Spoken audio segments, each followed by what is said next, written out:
Claire's still crying. Yeah. Okay. Well, I don't know if that redirected to us, but wow. I'll give it just a few minutes there for people to show up. And if you've, yeah, if you're just showing up, we just watched the premiere of the story of Serge video. And yeah, it's hard. Um, I'm so close to it. Like Claire and I have been working on this for many, many years. There's one of my little guys, and we have got Kelly Copter Kelly! here. Hi! Kelly Copter is the one who edited that video. Well done. What's that noise? Oh, it's me. It's me. Hold on. We're in an infinite feedback loop. Yeah, Claire has the video on in the background. I'm gonna. There's other people in the green room. I'm just gonna add you guys in as we go here.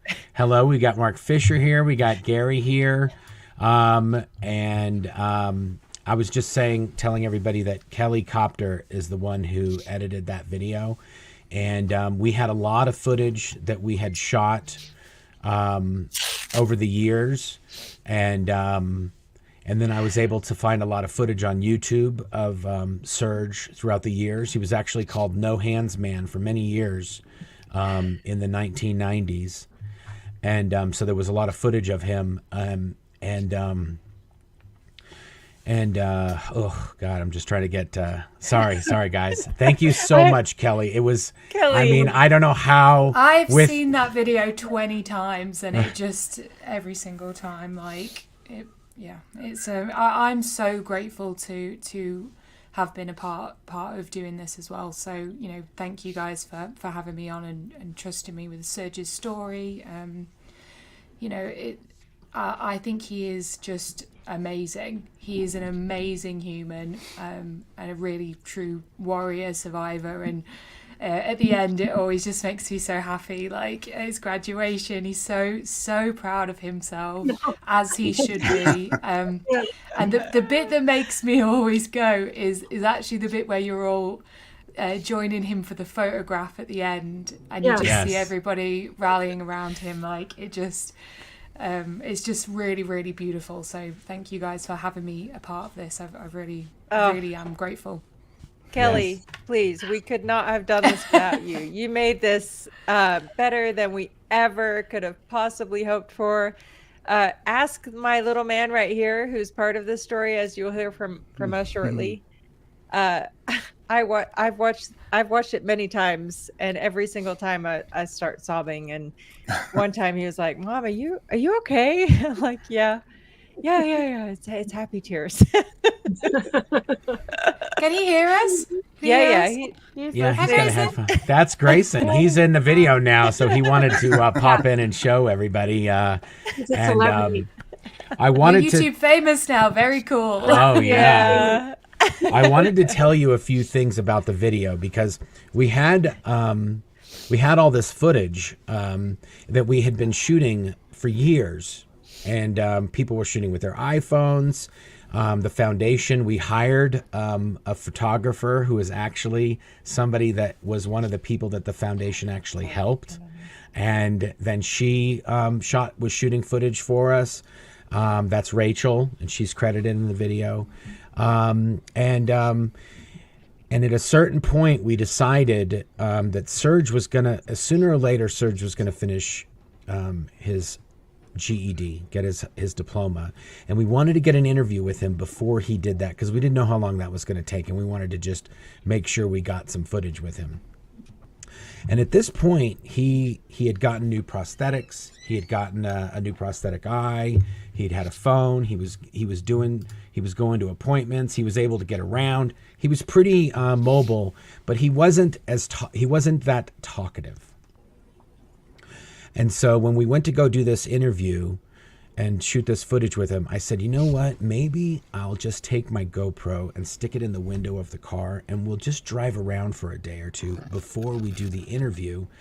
And I'll just talk to him to kind of get his story and figure out if if he could even articulate it. And we'll just do that, and then I'll video it, and then in case we want to have a timeline, we can take that footage and we can create a timeline with it, just so we know his story. We never, please trust me when I tell you this, I never planned to use that footage in a million years in a video. That's why it's all crooked. I just literally stuck it up there to just record it, and that's it. I just pushed the camera, and I bought a brand new GoPro, and it overheated every 30 minutes. So that is every 30 minutes. I got 30 minutes worth of footage, and then I lost 2 hours, and then I got 30 minutes, and then I lost. So that, first of all, I wanted to just qualify that and tell you that up ahead, because, Aaron's here, but I see his video. I just added him to the stream. Okay, good. I didn't see a video, but He's probably wiping his tears to make himself presentable. yeah, right. Oh, yeah, excuse me while I friggin' look like a complete train wreck. Well, this is why I'm telling these stories now, so everybody can kind of like gain their composure. There's Aaron. Okay, so that video, so that's how that video, that car footage came about. And then what was so funny and what I had to say was, when we were doing that, when we were driving around, it was like Serge got rebooted. Yeah. Like he was in this kind of fog, and he was kind of in this, he was trying to like come back. And when we were talking in the car, he just started talking and telling me his story. And he just started, and he just started talking like he hadn't had anybody to talk to for 15 years. And he finally, somebody else who knew something that he knew, he could have a conversation with that person. And as soon as he started doing that, and the next day or 2 days later, whenever it was, when we shot that footage, he was just telling everything.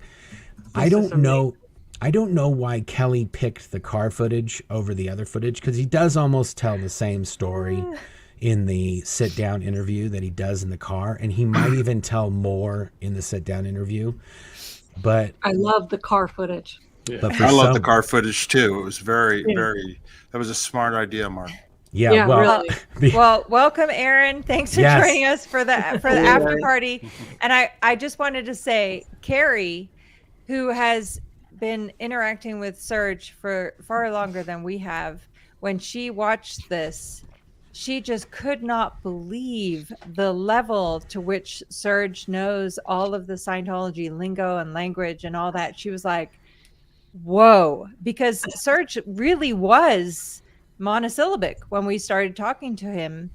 And because he was coming out of that shell of extreme isolation that he'd been driven into by homelessness. And Scientology. Yes, by Scientology, completely, 100%. Mm-hmm. And so to see this transformation is literally that's why I'm a wreck right now. I just can't, I cannot cry. Anytime I see this, I'm just like, oh my God, this guy, like for everything we've been through, this guy, this epitomizes the aftermath of Scientology in no other way. Yeah. Talk about an angel walking the streets of Earth. That Carrie is. Yes. That's amazing. Yeah. And you know something, Claire and Mark, you rank right up there. You rank right up there. I mean, it's so selfless to be able to help somebody like that. It really opened my eyes to, you see homeless people all over the place, and you go, what is their situation? And you just assume, oh, it's this or it's that or it's whatever. Sure, Serge's story is amazing. Amazing. And Kelly, the quality of that entire package excelled my little secret network shows that I watch, where you go, oh my God, if that's me or that's this, but it was all TV or a film. Mark my words, we are going to be sitting here proudly watching you walk up on stage, accepting an Emmy because a network picked up, and you get credit for the presentation of that whole thing. Well, I said that on the pre-show, Jackson. You're too kind. I said that on the pre-show that we were trying to get this to be a TV show, and that is another part of the story I wanted to tell you, which is the very first part of the video was part of that little teaser reel that I made, where I was like, Serge was homeless and that way we had just made this teaser, out of the footage and out of some of the YouTube footage that we had. And we were getting a lot of people that were interested in doing something with that, but it just, there's lawyers and there's agents and it's this, the way the system works right now to tell a story in the traditional channels of media is completely broken. And now there's a strike happening right now, so you couldn't even do it. There wouldn't even be a show anyway for months and months and months anyway. So it was kind of great that we'd had all this footage and that we'd gotten something together that we knew had some bones. And then when Kelly popped up on our radar, then it was sort of like there was the missing piece of the puzzle that was going to make somehow it was sort of like a challenge. It was like, if she could make anything that is halfway decent out of this, she would be a miracle worker. So let's see if she can do that. Way more than that. Kelly, you knocked it out of the park. But you know what? There was so much there. Like, you guys sent me so much footage. Like, there's so much that got cut out of that, as you guys know, obviously. That that there was more than the bare bones of it. Like, and you asked earlier, why did I use the car footage? You know, there's a real sense that you two were, you know, you knew each other when you were kids, and I kind of felt like you guys were like, I don't know, just this long lost friend. You know, reunion. It's so funny that you say that, because when we were talking in the car, he would be like, "Oh, I lived here," and you had the part in there where we figured out that we lived in the exact same apartment building. Yeah. Mark, so when that I was when I was a cadet, dude, I used to go to that very same building and jump off the adjoining walkways. Yeah. 3 flights up as I was a cadet in the Sea Org when I was a little punk ass. And I can't believe that you lived there. Just, I know, what a freaky small world. Was that near the complex or near the? Yeah, it was. It was a few blocks away. It's on Edgemont. It's at 1234 Edgemont. But the crazy thing is not only did I live there before I joined the Sea Organization, but then when I joined the Sea Organization, the birthing for ABLE, the Association for Better Living and Education, was at that building. So my mom lived down the hall from us in an apartment, and I was in the Sea Org, but I was living in an apartment building because they didn't have any more room at the Big Blue building, the complex at that time. But they've got room now. Yeah, they have tons of room. There's empty rooms there now. Mark. Yes. There were so many people in the chat who said they also grew up with Serge in the LA area, and I know never knew what happened to him. Well, that's the thing. It's so good you bring that up, Jackson or Aaron, because when we were at the complex and we were walking around, I thought, oh my gosh, Serge, we heard about the accident. Like a lot of people that were in the Sea Org at that time heard that there was an accident and that it was Serge. But then that was it. We never heard the story, like what happened. And also, even when I was talking to him, and even when Carrie had been talking with him and I had been talking with him back and forth through Carrie, we still didn't know the story that is in this video. Even Carrie didn't know a lot of the things that came up in this video. Yeah. We didn't know because we had only known the story as it had been retold over the years. And Serge, and we were told in the Sea Org, we were told that Serge was making pipe bombs. That's what we were told. He was blowing up newsstands and he was making pipe bombs, and that's how he blew his hands off. Yeah, that's what I was told. Yeah. And further justifying their criminal neglect. Now here's, and we didn't really get into it in the video, and we're going to get demonetized because I said that. But either way, what he was doing, and this is the silliest thing, he just had some little teeny pieces of plastic, like little tubes, and he was just shoving matches into them. That's all. That's all they were. That's all. He didn't have like, TNT or he had matches, and he was just they were putting them into these little like. I guess I want to say it was like just PVC pipe, like little pieces of, like making M80s, essentially, making an M80 out of matches. And when I talked to him, we talked to it, and I talked to him about it, and I said, but what happened? And he goes, when you got like so many matches in there, and it's just like, maybe I could fit one, or maybe I could fit half of one, and just one more. And it was that last one that he tried to fit in there. And it struck or it lit or something, and then that was it. Oh, he was sticking unlit matches, and they combusted. Yes. Yeah. Right. He was just filling the pipe with matches until he could get as many in there as he could. And then they would make a wick, and then that's how they would make a homemade. This is a Sea Org firecracker, by the way. I don't know any other firecrackers made this way, but that's how they make them in the Sea Org, just in case anybody's asking. And we're told he's a criminal because he's making pipe bombs. That's right. Well, that's because that was the story that went around within the Sea Org, is that he was Justifying blowing his up. Of course, they're Yeah. going to blame the victim, as they always do, and make it his fault.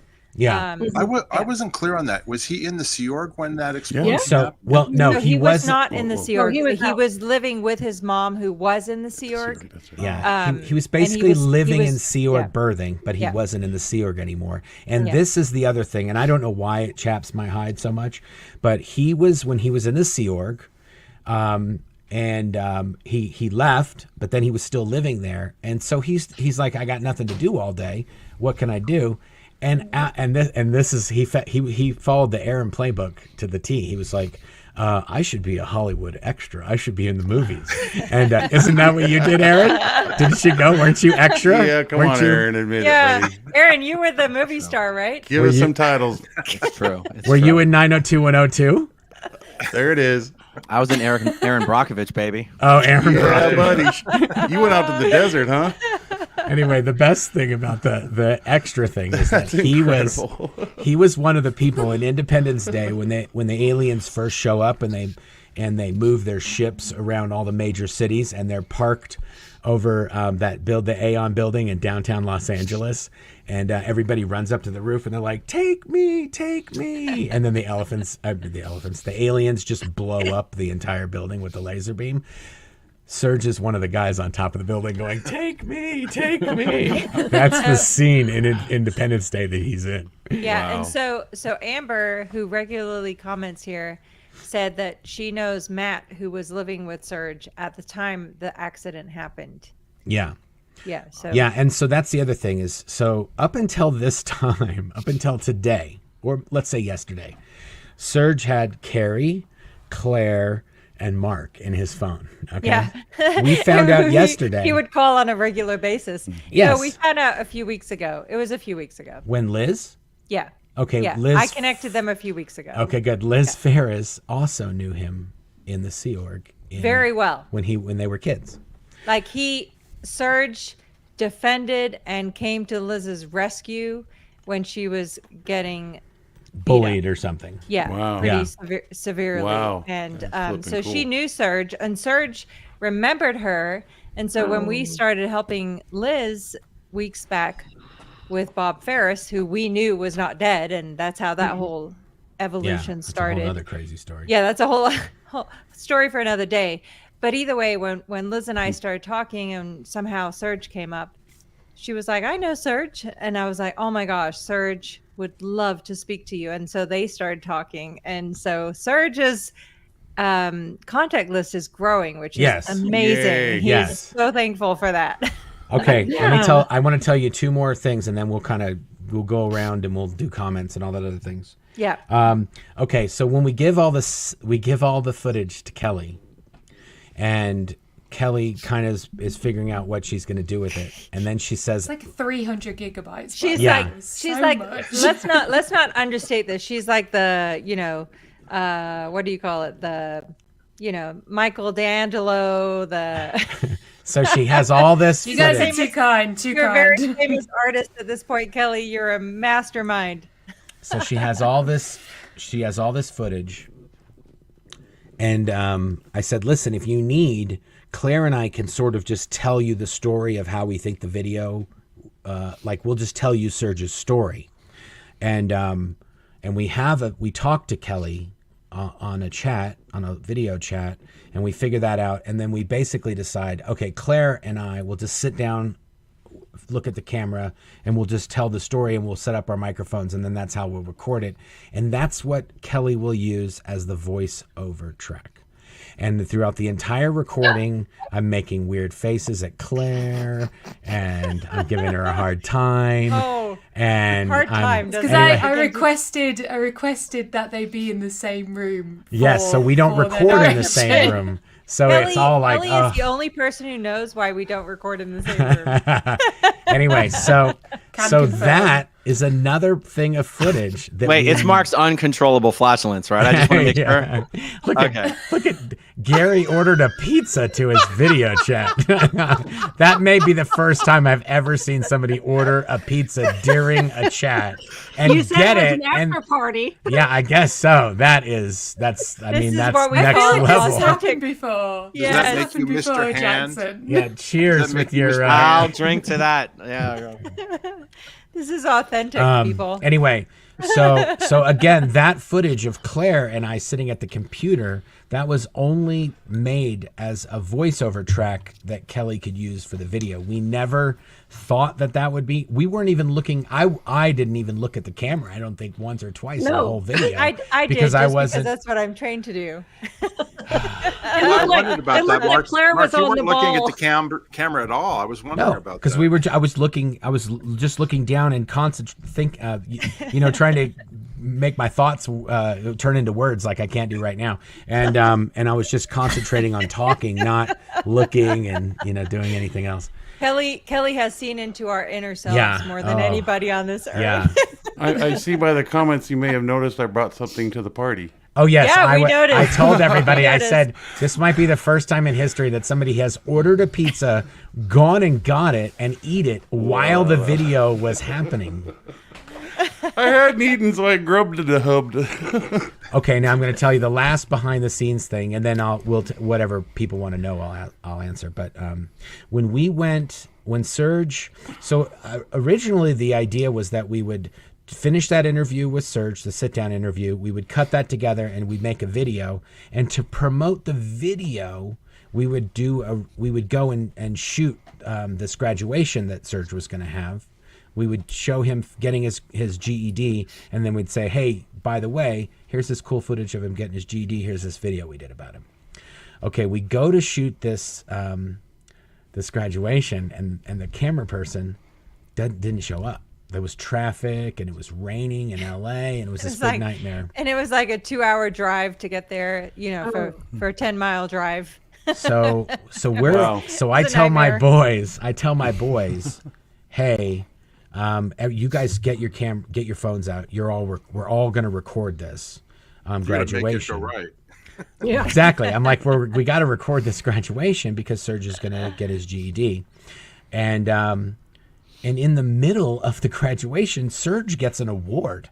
Nobody knows this. The only person who knew was Serge, and he was told to keep it a secret, so he didn't tell us. And I'm thinking, Wow. Serge, if you're going to get an award, and we're here to shoot you getting your diploma, with Best the for you to award share would, that with us. yeah, the award thing might be nice too to have on recording. Anyway, so I was recording, but I had moved or turned my phone off and to get a different shot or do something. Yeah. The other camera that we had was not recording because we were waiting for him to graduate. We didn't know that he was part of an award ceremony. One of my sons happened to be rolling with his phone when that lady started giving out the woman at the podium started giving out the award. And we were sort of like, what's going on? We eventually, as soon as he started talking about Serge, everybody was fired up and recording. But I thought, oh my God, did we miss the very beginning of that, of her saying, and our next award, because that's what we needed. You can't come in the middle of that. You have to get her from the beginning. So luckily we had that, but we didn't know that was going to happen. And then so afterwards we say, Serge, what did you know about that award? He goes, yeah, they told me it was a surprise. We're like, what? Oh gosh, Serge. Oh my gosh. Mark was flipping out going, did somebody get that? Did somebody get that? And we're like, we're trying. And personally, the most incredible shot, albeit it was all credible, was the shot from across the room, where looking at him turns. sitting in the chair, and he turns and he sees somebody and that beautiful smile on his face. Well, so here's my God. This, and that's, I'm so glad you brought that up, Jackson, because if we wouldn't have gone, nobody would have gone, kind of thing. Right. So that's where we're at with Serge right now, is we're trying to find the people that he grew up with. We're trying to find out the people that knew him as a kid. We're trying to reconnect him with as many people as possible, because he has like this 20-year it's just gone. Yeah. And when I was talking with him in the car, we talked about it at length in other places, but he said it was like he was kind of in a coma, like he was in a drunk kind of just coma, and everything was blurry for all those years that he was on the streets, and it was just like the next meal and just the craziness that was happening, and him losing his money for the whole month, and just all these things were obviously that is heartbreaking. But the fact that Serge went through all that, and now he's just like he's happy just to not be homeless. And oh my gosh, that's his biggest fear.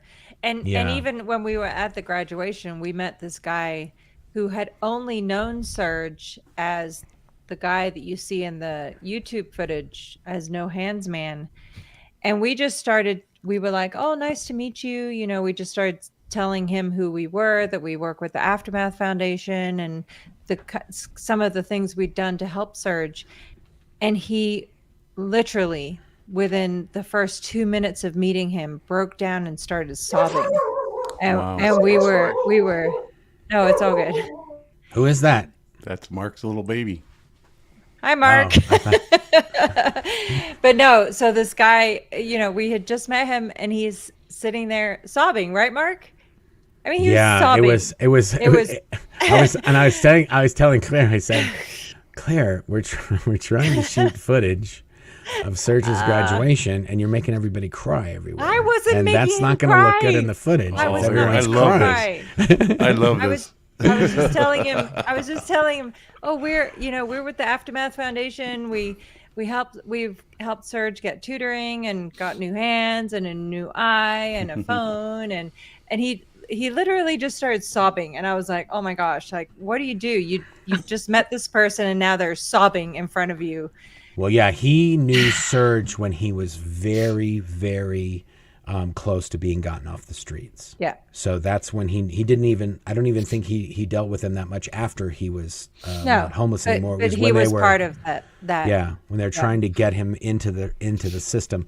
And a lot of people were asking about that. So when he got, here in the States, I don't know what they call it everywhere else, but here in the States, when you become sort of like the responsibility of the state, they call that being conserved. So the state basically says, hey, you need a guardian because you don't have a guardian, and you're somehow nobody educated you enough to be your own guardian, so we're going to be your guardian. And you have no family who are stepping up to the plate, basically. Right. Either. And really all that does is that gets him like medication, like he can get prescription. And the mental health help that he needed. Yeah. So you get your physical, mental, and a place to stay. Yeah. And when those three things are being taken care of by the state, your Social Security check's about $25. Yeah. So you don't have a lot of that. They take full advantage of the fact that the money will need to be spent to provide you with these things. So you get very little afterwards. Now, so even though he was not homeless anymore, and he was not on the streets, and he had some basic care, he needed a little bit extra help in terms of a support system, because a lot of the people that are in that situation, they also have family members that they can call, or they have a brother or a sister or a mother or father or somebody, a friend. They have somebody that they can talk to and lean on for, like, hey, maybe I could get prosthetics again. Can somebody help me out with that? They have somebody. So that is the function that the Aftermath Foundation took on. We took on that role to help him just be an advocate. Really, that's really all he needed. Even we did all these proposals, and Serge and Carrie, and we all try to figure out, well, how much are prosthetics? And well, from everybody we talked to, just to get prosthetics arms, just the hands or hooks or whatever you want to get, the bare bones is $35,000. Yeah. Wow. Just for that. And that's what we all knew. Everybody we talked to said the same thing. 35,000. And that was even the nonprofit discount rate. That was because you're a nonprofit, you can pay $35,000. Then what about an eye?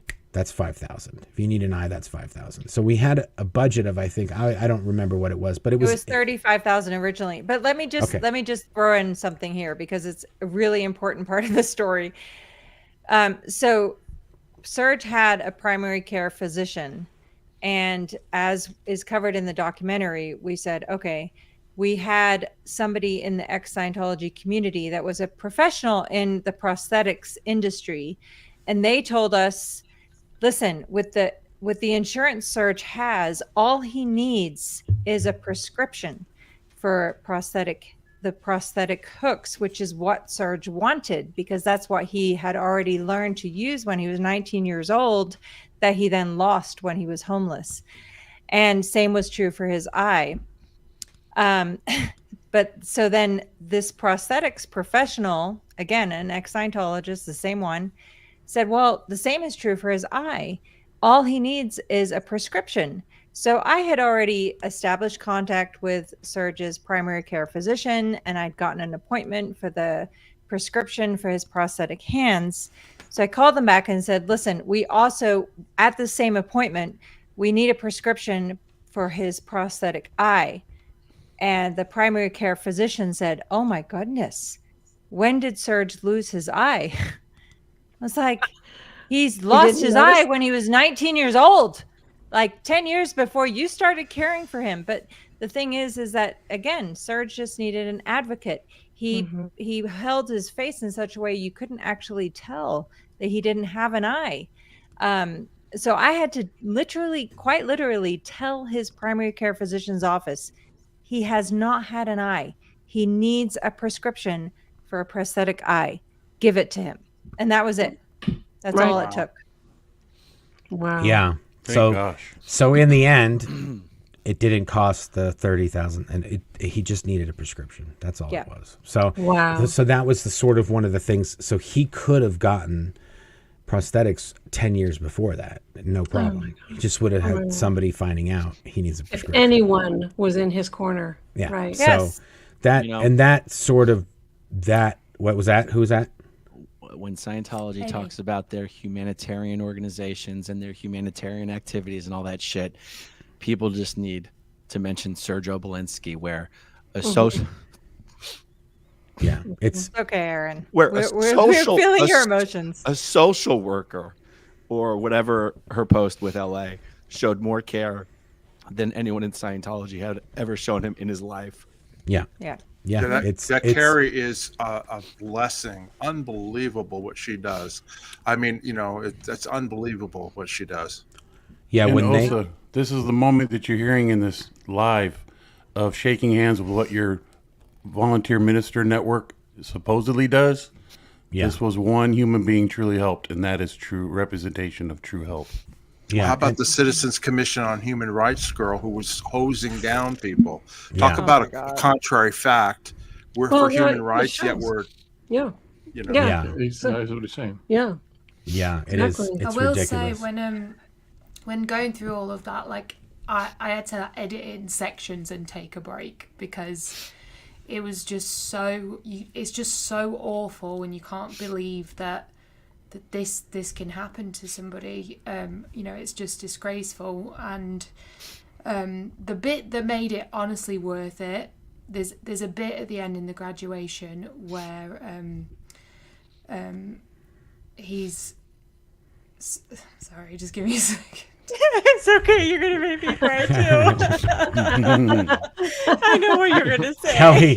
Kelly has seen you guys. I don't know how she made it through the editing. Well, no, but you guys got to understand. She distilled about, I want to say, let's say 10 days of recording into that hour. So she's seen every nitty gritty thing, and she's seen things that we couldn't even leave in. It was just too much. It's too much. Yeah.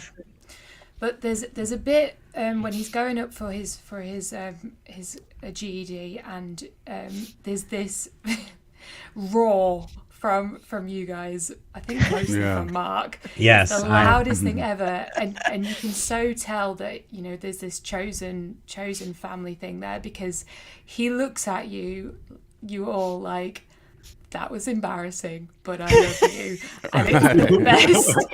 It's the best thing, honestly, and it honestly just made my heart so happy. And I think like that, the struggle of him and how he's got to where he is, he's just amazing. And I hope he's watching. I know he saw it and stuff, and I really hope he is proud of himself, because he is wicked, like he is. Yeah.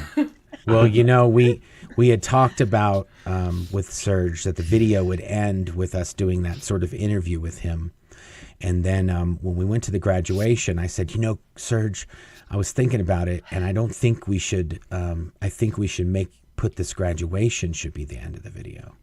And he was like, "You think?" And I said, "Yeah, I think we can make it really. I think that's what we're going to do." And he says, "Well, what if I get a job, and what if I go to community college?" I said, "You absolutely, whatever you decide to do, you don't have to do anything. You don't have to do the college. You don't have to do the job. But whatever you end up doing will just be the cherry on top." Okay, so we'll end the video with the graduation, and then I'll send it to you when it's all done, and you can tell me what you think. And so we sent it to him a few days ago, and he loved it. He said he really, really liked it.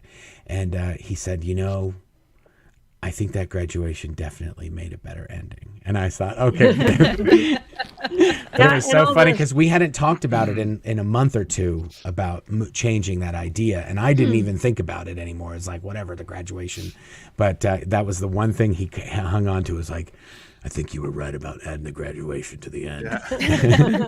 And then all the extras when you guys are at Universal and everything. Yes. I love So that Serge so much. So I have got to tell you, guys, we have the best community in the world. We do. I don't remember how it came up, but when we were going to go to the graduation, we mentioned that Serge really loved going to amusement parks. And that if anybody out there knew anybody who had the hookup on amusement parks, let us know, because we got a guy that he just had a real big kind of life moment that he conquered, and we wanted to get him to. And if that's not a life moment, I don't know what is. Come on now, seriously. Anyway, so we had two different people. One of them is Joey Chait, who's got the Disney hookup all day long. Yes. Wow. And Disney Great World, information. Disneyland, That's awesome. Disneyland is Serge's absolute favorite. So when he got when he passed the final GED test, he got the hookup for a day at Disneyland, donated on behalf of the Aftermath Foundation, which was amazing. And then another person in Oklahoma who has a connection to Six Flags, the network of Six Flags and Magic Mountain. Wow. So he basically spent a weekend in celebration of achieving his GED. First day was at Magic Mountain, and the next day was at Disneyland, which was a dream come true for Serge. It was amazing. Wow. Anyways. And I told him to take a ton of pictures so we can include them in the documentary. But of course, I failed to mention that he should include himself in those pictures. Yeah, so he took all these pictures at all these places. Yeah, he's not in any of the pictures. It was the best thing. I was like, that's not going to work for the documentary at all. It shows his humble natureness. It really does, right? Really does, I know. It's just crazy. He's not up for any accolades. We love him. That's a little more basic than shoot it wide, side to side. Yes, yes. Make sure you're in it as well. So when we went to the graduation, we told Serge, because we couldn't be there the day. He finished all the tests and he passed. That was like a month or two before when he got his diploma. So or how many ever months or weeks or whatever. So when he went to go get his diploma, we went to Universal Studios in Hollywood, and that's where the pictures at the very, very end, that's from, we were just hanging out with him, and I was like, hey, I know we weren't going to shoot anything, but you mind if I squeeze a little shot, so but and you know what, I didn't even think that Kelly would use them, besides maybe just like montage, but it's so perfect at the very end as well. Another so one of those perfect. things where it's just like, oh my god. I think that specifically makes me bawl because he has a family. Yeah. And like I said earlier in the pre-show, if we weren't at that graduation, I mean, Carrie would have gone, and the people that she brought probably would have gone. But even the fact that, Claire and I went, but we also brought the boys, and, one last story I'll tell, and then we'll everybody else can tell their stories, or we can do questions. And or this whatever. next story is the reason why Grayson was sitting in on the feed until he left. But, when we went to Universal Studios, it wasn't that time. We took Serge that's how we found out he loved amusement parks, because we went to Universal Studios with him like a year before that. It was October of last year. We went to visit my cousin, and while we were there, we saw Serge. And that's right. And that's when I shot that footage in the car. We went there for another thing, and we did the Serge thing as well when we were there. My son Grayson was we were all at Universal, and we were walking out of like a gift store off of a ride or something, and Grayson found $100 bill on the ground. Wow. Nice. Yeah, buddy. And he picked it up. And he goes, "Dad, look what I found." And I looked at it and I said, "You just found $100?" And I looked around like. Rent. Like, is anybody looking around? Like, I looked around, like, is anybody else looking around for $100 that they just lost? And it's like one of these thoroughfares where there's just like 1,000 people just busting through, and it was like, okay, let's move off to the side. And I go, "Show me what you got." He shows me. I go, that's a brand new $100 bill. That is definitely $100 bills. And Grayson says, "Dad, I think Serge needs this more than I need this." Oh my God, dude. And he went to Serge and he said, "Serge, look what I found. Do you want this?" And I literally started being, I was like, oh my goodness. And Serge goes, "What is that?" And he goes, "Is that $100? And then Serge goes, "No one's ever given me $100 before in my whole life. This is the best day ever." Good on you. Yeah, buddy. Wow, great. Anyway, but and then I think Serge went to the movies the next day. He went right back up to Universal, whatever they call that up there, City Walk, Universal City Walk or whatever. Yeah. He was watching movies, and he went to Buca de Beppo, and he went to, he's like, woohoo! Anyway. Wow, that is so big of you to do that. Anyway, that's a big Grayson's a good little guy. Thank you, Grayson. By the way, Grayson, your haircut is fire too, man. It's really my goodness. We were just giving him a hard time about having such a bushy mop up there. I think we should give a cheers to Grayson. Yes. Yeah. Thank you, Grayson. Cheers to Grayson. Yay. Oh my gosh. Okay, let's see. Do we have any? Does anybody else want to tell any Serge stories? Just real quick, one thing I mentioned in the chat earlier is, I know Serge has actually been gunning to get himself a job. Like, he's chomping at the bit to get himself a job. But, I just hope you don't mind my saying, I mean, there are some expenses that we've just agreed to cover for him, for forever, indefinitely. Yeah.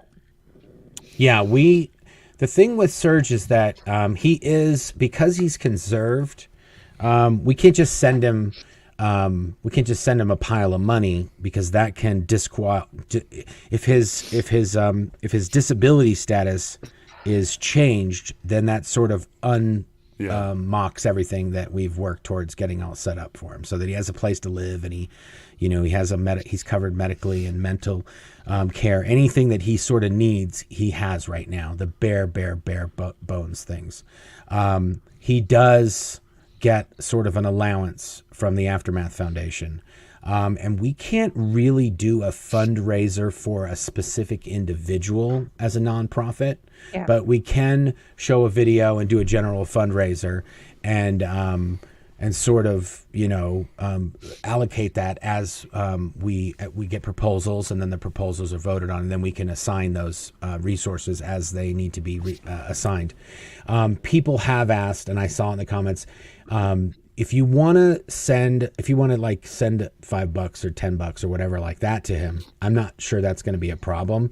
The way we can do it is if you just go to the Blown for Good store and just say donate, and then just say this is for Serge, then whatever things that say this is for Serge, we can give to Serge as sort of an extra on top of, you know, his additional little allowance. We don't send him a lot of money, and we were joking about this the other day, Serge and I, because I said, hey, Serge, if somebody wanted to send you $50, you're just going to go buy $50 worth of food, and then your $50 is going to be gone. He goes, yeah, I'm not good doing budgets. And I said, yeah. I said, it doesn't even have to be a budget thing, Serge. It can just be don't spend it the exact same second that you get it. It could just be that. But so, yeah, if anybody wants, this is a fundraiser that we're doing for the Aftermath Foundation, so we can help the next Serge. But if you guys want to, throw a donation Serge's way, you can just go to the Blown for Good store and just hit the donate button and say, this is for Serge.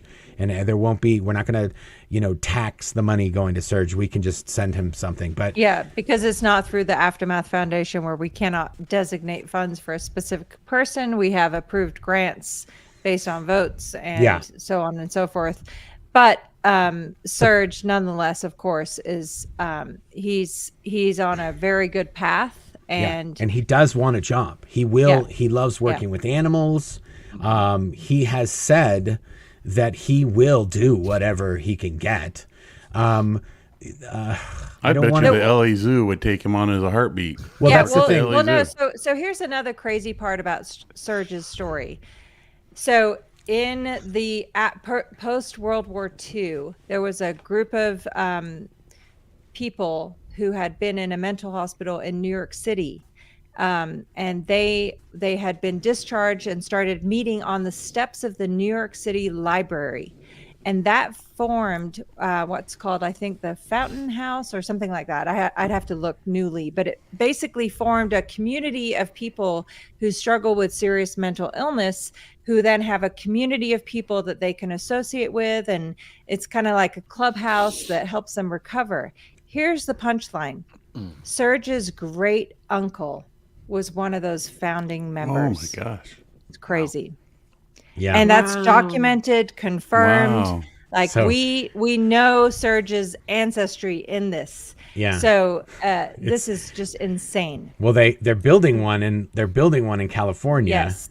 A new in Hollywood. One. Yeah. In Hollywood. And Serge is going to be a founding member. And Serge went to the meeting. And Serge went to the meeting when they're like, "This, we're going to start this, and we're going to build this," and they're like, "And we have royalty here." Yes. Serge's great uncle was a founding member of the original clubhouse, and everyone's like, "What?" And meanwhile, Serge is like, "I just found out I'm going to Colorado to visit the Headleys for Christmas." yeah. Oh, that's what he said. That's when they said. That's what he said in that meeting. That's what he told everyone at the meeting. We were like, "That's so cool." I have a question. That brings up a question that I've been meaning to ask. And for anybody who's a former Sea Org member, is he related to Ivan Obolensky? Absolutely. Yes. He's Ivan's son. That's his son. That's his dad. Ivan Obolensky is rich. I know. He's a prince. He's a Russian He's a prince or a count or something. He's not. He's not exactly. I don't know his exact financial situation, but he does send. He lives. He doesn't live in the United States. I think he lives out of country, but he has a. He has a new wife, and they don't live in the United States, but they do. He does talk to Serge every week, and Ivan does send him an additional amount of money as well. But the thing that we wanted to do was, it's fine if somebody wants to send him something. We don't want to mess up his status and his disability qualifications and all that. But the other thing is, somebody had mentioned it in the comments that there's a way you can set it up so that you can have a savings account cable. We know about those things, and we're definitely trying to figure some of those things out, so that if we do find something like that works, we'll put it in the description of the video, or we'll do a whole nother video to announce that we've got it set up for him, or whatever it is. But for tonight, we're doing this is the Aftermath Foundation fundraiser that we're doing. We've just hit 10,000, just so everybody knows. We're up to 10,000 so far, which is amazing. We wanted to at least get 10,000 in the tonight while the video airs, just as a good goal to hit. And if we can get it up to 20,000 or 30,000 over the next few weeks while this video makes the rounds, please, everybody watching, share it on Twitter, share it on Facebook, share it on YouTube. However you share things, we want to get this out to as many people as possible. This has a dual purpose. This is a video of somebody that was helped by the Aftermath Foundation. There's a lot of people saying, when are we going to get to see, or trolls or not, when are we going to get to see some people the Aftermath have helped? There you go. Well, you just saw it. There's somebody. Okay. Can yes, I Aaron. Go ahead. I did tell the people in the chat, and actually I tweeted this out while the thing was still going on. Because all of the ad revenue from the documentary on YouTube is going to the foundation, you can tell people that just watching the documentary helps the Aftermath Foundation. It's yes. And this is why David Miscavige is so scared. He can't do anything about it. Yeah. And so, like I was saying, this has a dual purpose. We want to raise some funds for the Aftermath Foundation, and we didn't really set out to do this when we started the Aftermath Foundation. This was a byproduct of the foundation, was that we talk to these people that we're helping, and then they tell us things that are going on inside Scientology currently, and we get the skinny on all the nonsense that they're up to. Now, that's not really the case for this person, because he was sort of thrown out like trash in the 90s. But regardless, when we're helping these other people, they're telling us stories. They don't want to tell their story. They want to tell us what's going on beautiful. So there. Beautiful. And so now we're getting current info from people that are leaving. We're helping them. So, it's all good. And that's not a requirement. We're not asking for information. If they want to tell us what's going on or explain the story and where they were and what was happening, and fine, it's all good. We're fine with that. But this is something that Scientology has zero control over doing. They cannot stop us from telling these stories. They cannot stop us from helping the people that they've refused to help or have just denied help. Or like in the case with Serge, we thought the story was one thing. And then when we started to talk to Serge and we would find out what the story was, it was way worse than we thought. The mom took his Hollywood money. He went and did all those shows. That was the worst part. He went and did all those shows, and he was just booking gigs. And they were big gigs if you look back at it. Independence Day, Clueless, 90210. He's booking these pretty big gigs. He has his accident, and his mom spent all that money that he made. And I don't know what the going rate is in the 90s. You probably made a few $100 a day, a few $100 to see or remember. That's a few $100. You might as well have won the lottery, Right. Anyway, so he probably made several $1,000s, and the mom spent it all. And she said the reason she spent it was so she could go visit him in the hospital. She took a bus down there to go see him, and she took a bus back, and she spent, whatever it was, $5,000 worth of extra money. Anyway, I don't know why I have such a big deal about that. It jams me up. I still can't get over that this whole time we've been told this guy was making pipe bombs. I just still can't get over that. I know that and was also that we were never told what happened to him after that. Right. Nobody ever talked about that. That's what's so just it just gets under your skin. Like, wow, he's labeled as a criminal. Do we know what just write Ivan's him off. reaction was when he finally reconnected and got the backstory of his son? Yeah, so I'll tell you. So when Carrie was working, and this is also wild, Carrie's office was at Hollywood and Vine. Now, for those of you who do not know Hollywood and Ivar is where the Hollywood Guarantee Building is, or the HGB. It is 1 block from Hollywood and Vine. So it's just right on the other side of the block is Hollywood and Ivar.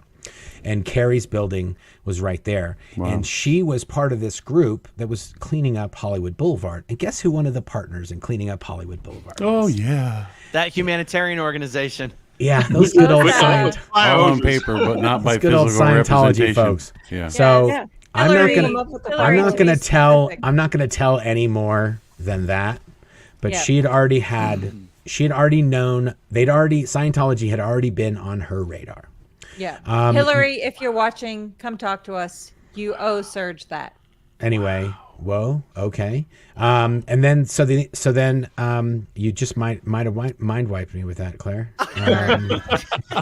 Not the first time, I'm sure. Hollywood and Vine. Yes. So then Carrie finds out there's rumors, and in some of the YouTube videos about Serge, there's rumors about there's some sort of Scientology connection with Serge, but nobody knows why. He always, when the bid cops come after him, he asks if they're from Scientology.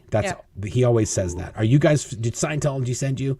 Because every time he'd go somewhere, he'd get harassed on Hollywood Boulevard where he's trying to sleep or whatever. And I guess he thought that Scientology had. I don't know what, I haven't really talked to Serge about this, but I've seen the videos where he does say, did Scientology send you?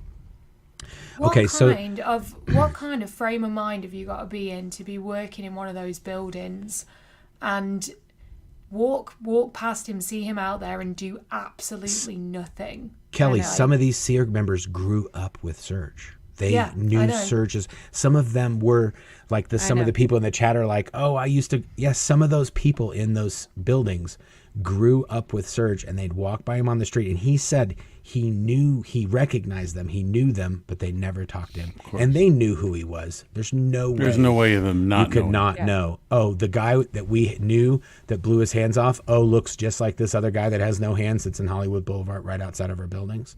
Yeah, no. So the Carrie knew there was some sort of Scientology connection. I had just written a book at the time, and she bought that book and she read it and she thought, oh, he grew up in Los Angeles. Oh, this guy's from Los Angeles. He talks about Scientology. She wrote to me and said, hey, there's this guy. And that's how we found out what happened to Serge. Wow, because she told me, do you know who Serge Obolensky? I said, yeah, I know Serge. And da-da-da. Oh, yeah, his dad lives in Glendale. His dad was living in Glendale at the time when he was there. And the dad didn't know. And nobody knew what happened to Serge. And so when Mark was the magic connection. Carrie reached out to us, and then it just, as miracles happen, we're like, yeah, we know Serge's family. We know his dad. We were at a party at their house months before that. And we were like, we had no idea that any of this had ever happened to Serge. I didn't even ask about Serge because I didn't even remember that Ivan was, because on that. So that's the only people in the comments are going to bring this up. I got one last story. They go, Mark's one last story was 4 stories ago. 57 minutes ago, 56 minutes ago. But Mark, is Ivan out of Scientology now? Yes. Yes, he is. Yes, he is. He is not. So when Ivan was what was called the captain of the Advanced Organization of Los Angeles. And the Advanced Organization is the organization which delivers the highest levels of Scientology in the area of Los Angeles. If you get to a certain height, you have to go to Flag to do services. You can't go past a certain level, but it's the highest that you can go if you live in Los Angeles. The highest you can go in LA is at the Advanced Organization of Los Angeles. And Ivan was the commanding officer or the executive director of that Sea Org organization. And he was sort of a big deal. I mean, everybody. He was a big deal. For sure. Yeah, everyone knew who Ivan was. Yeah, he was a big deal. If you were in the Sea Org, or if you were in even if you were just a civilian Scientologist in Los Angeles, you knew who this guy was.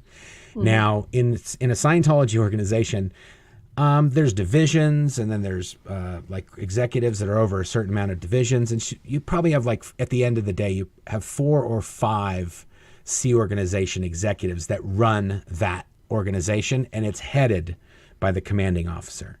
And you have I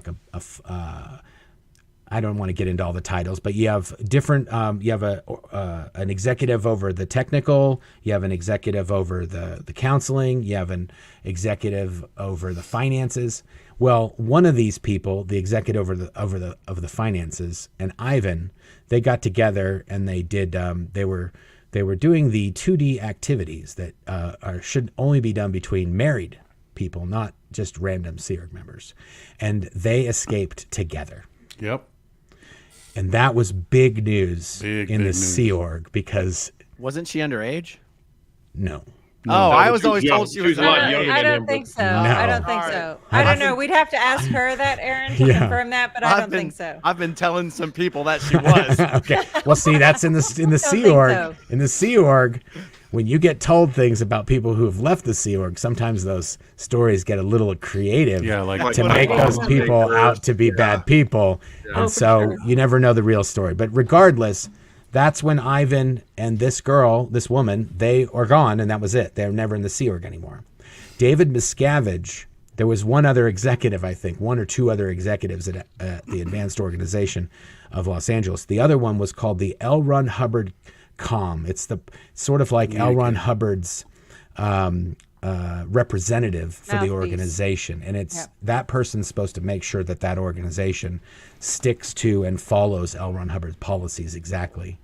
Well, David Miscavige, when Ivan, and I don't remember the girl, I think I remember the girl's name, but I'm not going to say the girl's name. But when Ivan and the woman Blue escaped from the Sea Org, left without AWOL, they went AWOL. They went, and everybody knew when if a guy and a gal that aren't married go AWOL together, probably they're doing other things besides going AWOL. They didn't go shopping. In Scientology, that's presumed guilty. Yes. There's many examples. Yeah. There's many people that just happened to blow at the same time, and they weren't together, and they were together after that forevermore because people told they were. That escaped together that then got married, and Scientology just presumed that they were guilty before they left. Whether or not they were, it doesn't matter. And who even cares, really? Yes. Come on now. Seriously. And two of those people may or not even be in the chat right now. May or may not be here amongst us. Anyway, but peace. But anyway, can I just interject and say, Kelly, I know it's very late where you are. Yeah, we love you. You're the creative genius of this whole thing. You did an incredible job.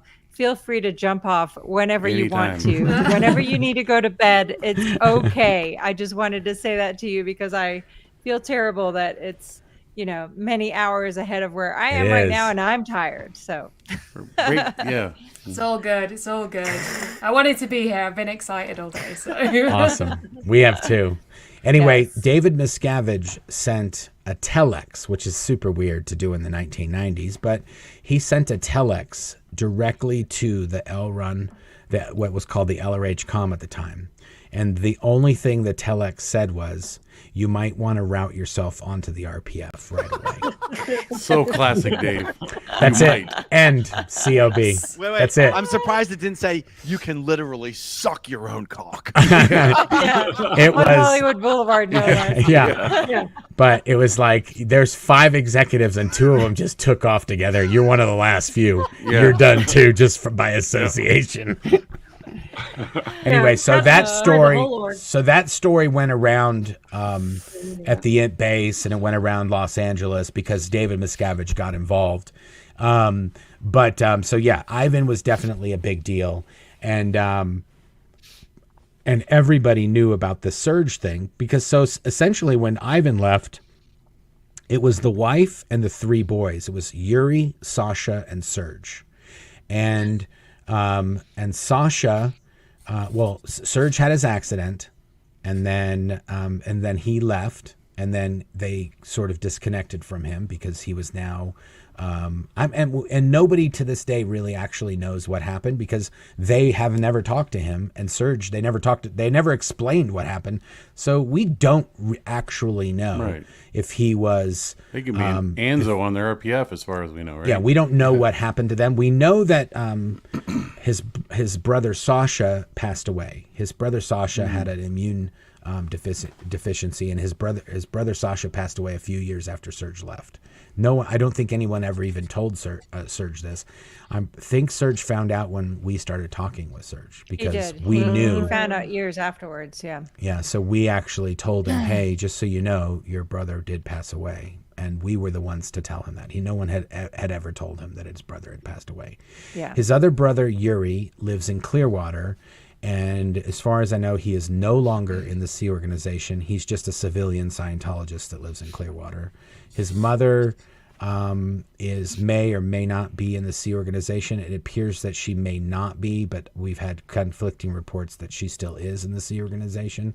So it's very possible that his brother will see this. I think certainly if you know his brother Yuri, then you should send this to him. Nancy and Yuri, I dare you to reach out to Serge. Yeah, I'll tell you this. Prove me that Scientology is not the evil, destructive cult that I believe it to be.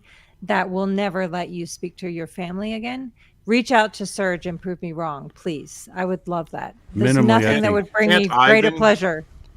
Can't Ivan get his kids to reach out to Serge? Ivan? No, Ivan is not in touch with any of. I'm going to say if his mom's still on staff 2 hours ago. Oh, I'm sorry, Mark. I didn't mean to step on you. No, go ahead. Oh, I was going to say 2 hours and 6 minutes ago, his mom was on staff. Minimally an hour from now, and she won't be on staff because Osa's going to make quick work. Yeah, that's true. You're right, Jackson. The fallout. If you could be lead to a good thing. She's going to find a card sitting on the street, the aftermath, and go, God, my son did it. I can do it. Yeah, that's true. There is a good possibility that Yuri and Nancy will find out about this one way or another. Yes, Aaron. Someone told me that they were at Celebrity Center International when that Rolling Stone magazine came out with the photo spread that had Serge in it, and that it was a huge flap. What? Just imagine what's happening right now behind those doors. Oh yeah. Yes. Yeah. Completely. And we didn't really cover that in the documentary, but that Rolling Stone article was a complete. It was an accident. Coincidence. It was a happy accident because do you want me to tell you because I know the story? Yes. Go ahead. Okay. Go ahead. Perfect. One last story. Oh yeah, Mark. Yeah. Well, I mean, Claire's going to struggle through. She barely knows what happened, and even then, it's not the easiest to explain. So there's a there's a photographer that works with. He's a great photographer. His name is Dan Winters, and he was at a coffee shop that Serge liked to go to in Los Feliz when Serge lived. What we generally referred to as the Flea House. When he lived at the Flea House, he would go to this cafe down the street. I can't remember the name of it. I went there with Serge. It's actually a pretty cool little spot on Los Feliz. And this photographer walked into there and he saw Serge and he said, "Do you mind if I take your picture for a magazine?" And Serge was like, "Sure, no problem." And in the course of that, Serge told him his whole story and how he was. Wow. Serge is his great grandfather was a Russian prince, so he is a Russian ancestry, like royal ancestry. Serge is, and then he told him about Scientology and about all these things, and Serge was not homeless at this point. This is right before he became homeless, and so he still had his prosthetics. He had a glass eye.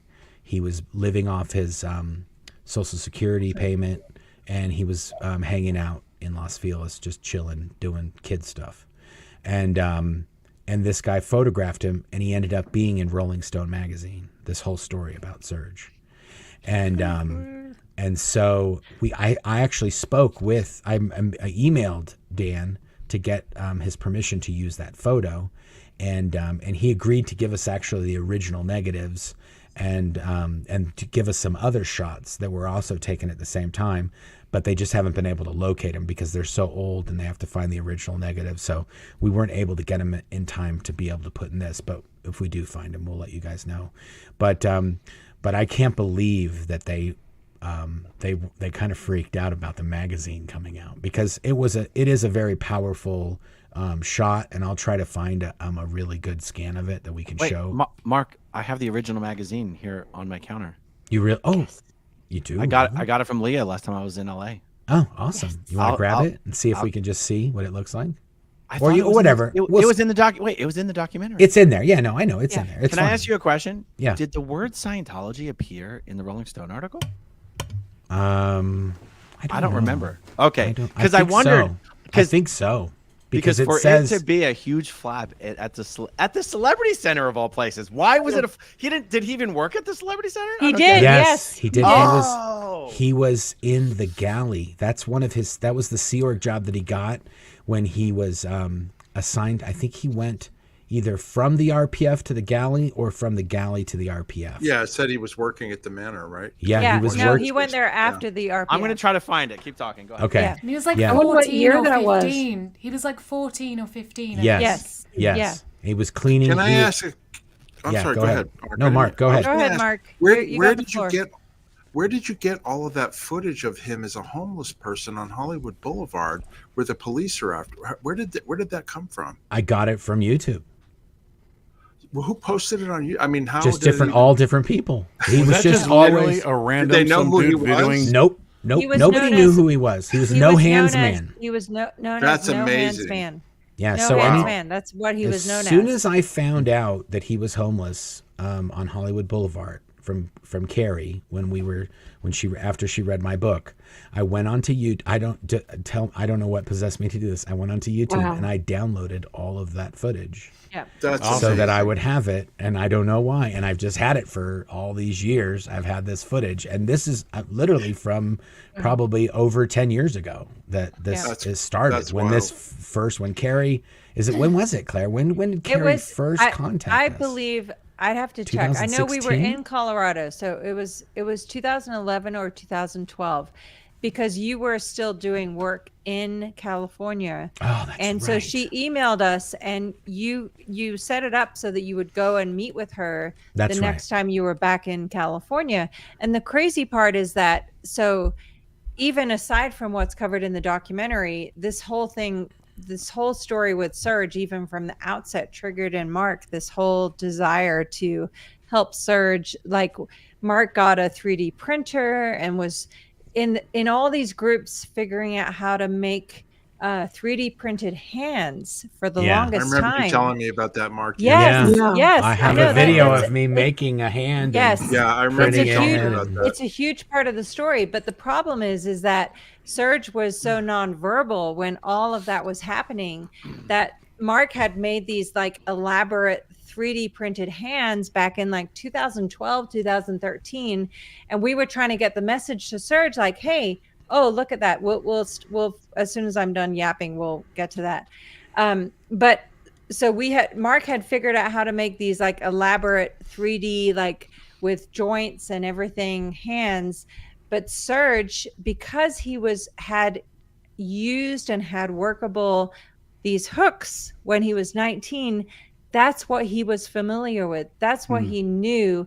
That's what worked for him, and that's what he wanted. Yeah, you see when he gets those new hooks, he was instantly for the like, very first time he signs his name perfectly. for the first time in believe that. 14 years. Yeah. It's the first time he signed his name in 14 Wow. years. Oh my God. That's Can you- what you don't understand. Yeah. How do those hooks work? How does he put pressure on them? I mean, It works off of this Forearm? one joint right here. Works off of this one elbow joint. So when that joint closes, that actuates the hook. So it's sort of a pulley system. So Got a cable system like on a bike. Yeah, Yes. and pedal bike also braking he can- system. And I'm telling you, he's got X-Men superpowers with these things. He has X-Men superpowers with just the nubs. I've seen him. He can eat soup. He can, He's amazing. He can do all these different things. Our kids and, are literally like, this guy is a superhero. Yeah, when we They go to literally dinner, are like, wow, this guy is amazing. And we're just like, you know what? You're right. This guy is amazing. He's a survivor. Okay, let's see. Before we go into Aaron, I need to Yeah. file a verbal CSW for some 1D. okay, go do what you need to do. Just come back. Now, if I click on stop cam, am I going to be removed from the studio? or is No, that- you can No, just you still can here. just you can just click Here, what- remove, and Yeah. then when you come back after eating your pizza, you can say add back in. Yeah. Okay. Bye, Jackson. Everybody say bye. We actually want to watch you. Yeah. Okay, Aaron. Let's see. It's a mukbang. Right. So guys, this is 1998. The Seinfeld cast 98. is on the cover. Nice. Oh my gosh! Wow. I just checked the blurb. Scientology doesn't even appear in here, which makes it even more incredible that Celebrity Center was freaking out. Yes. The quote here says, "I was struck by a sense of inspiration just watching him do the things we all take for granted." And it says when he was 19 years old, he had a grievous injury. Now, I don't know if that means he's 19 in this photo. Yes. Well, it was. I could find out from Dan exactly when he took it, but it was right around that time.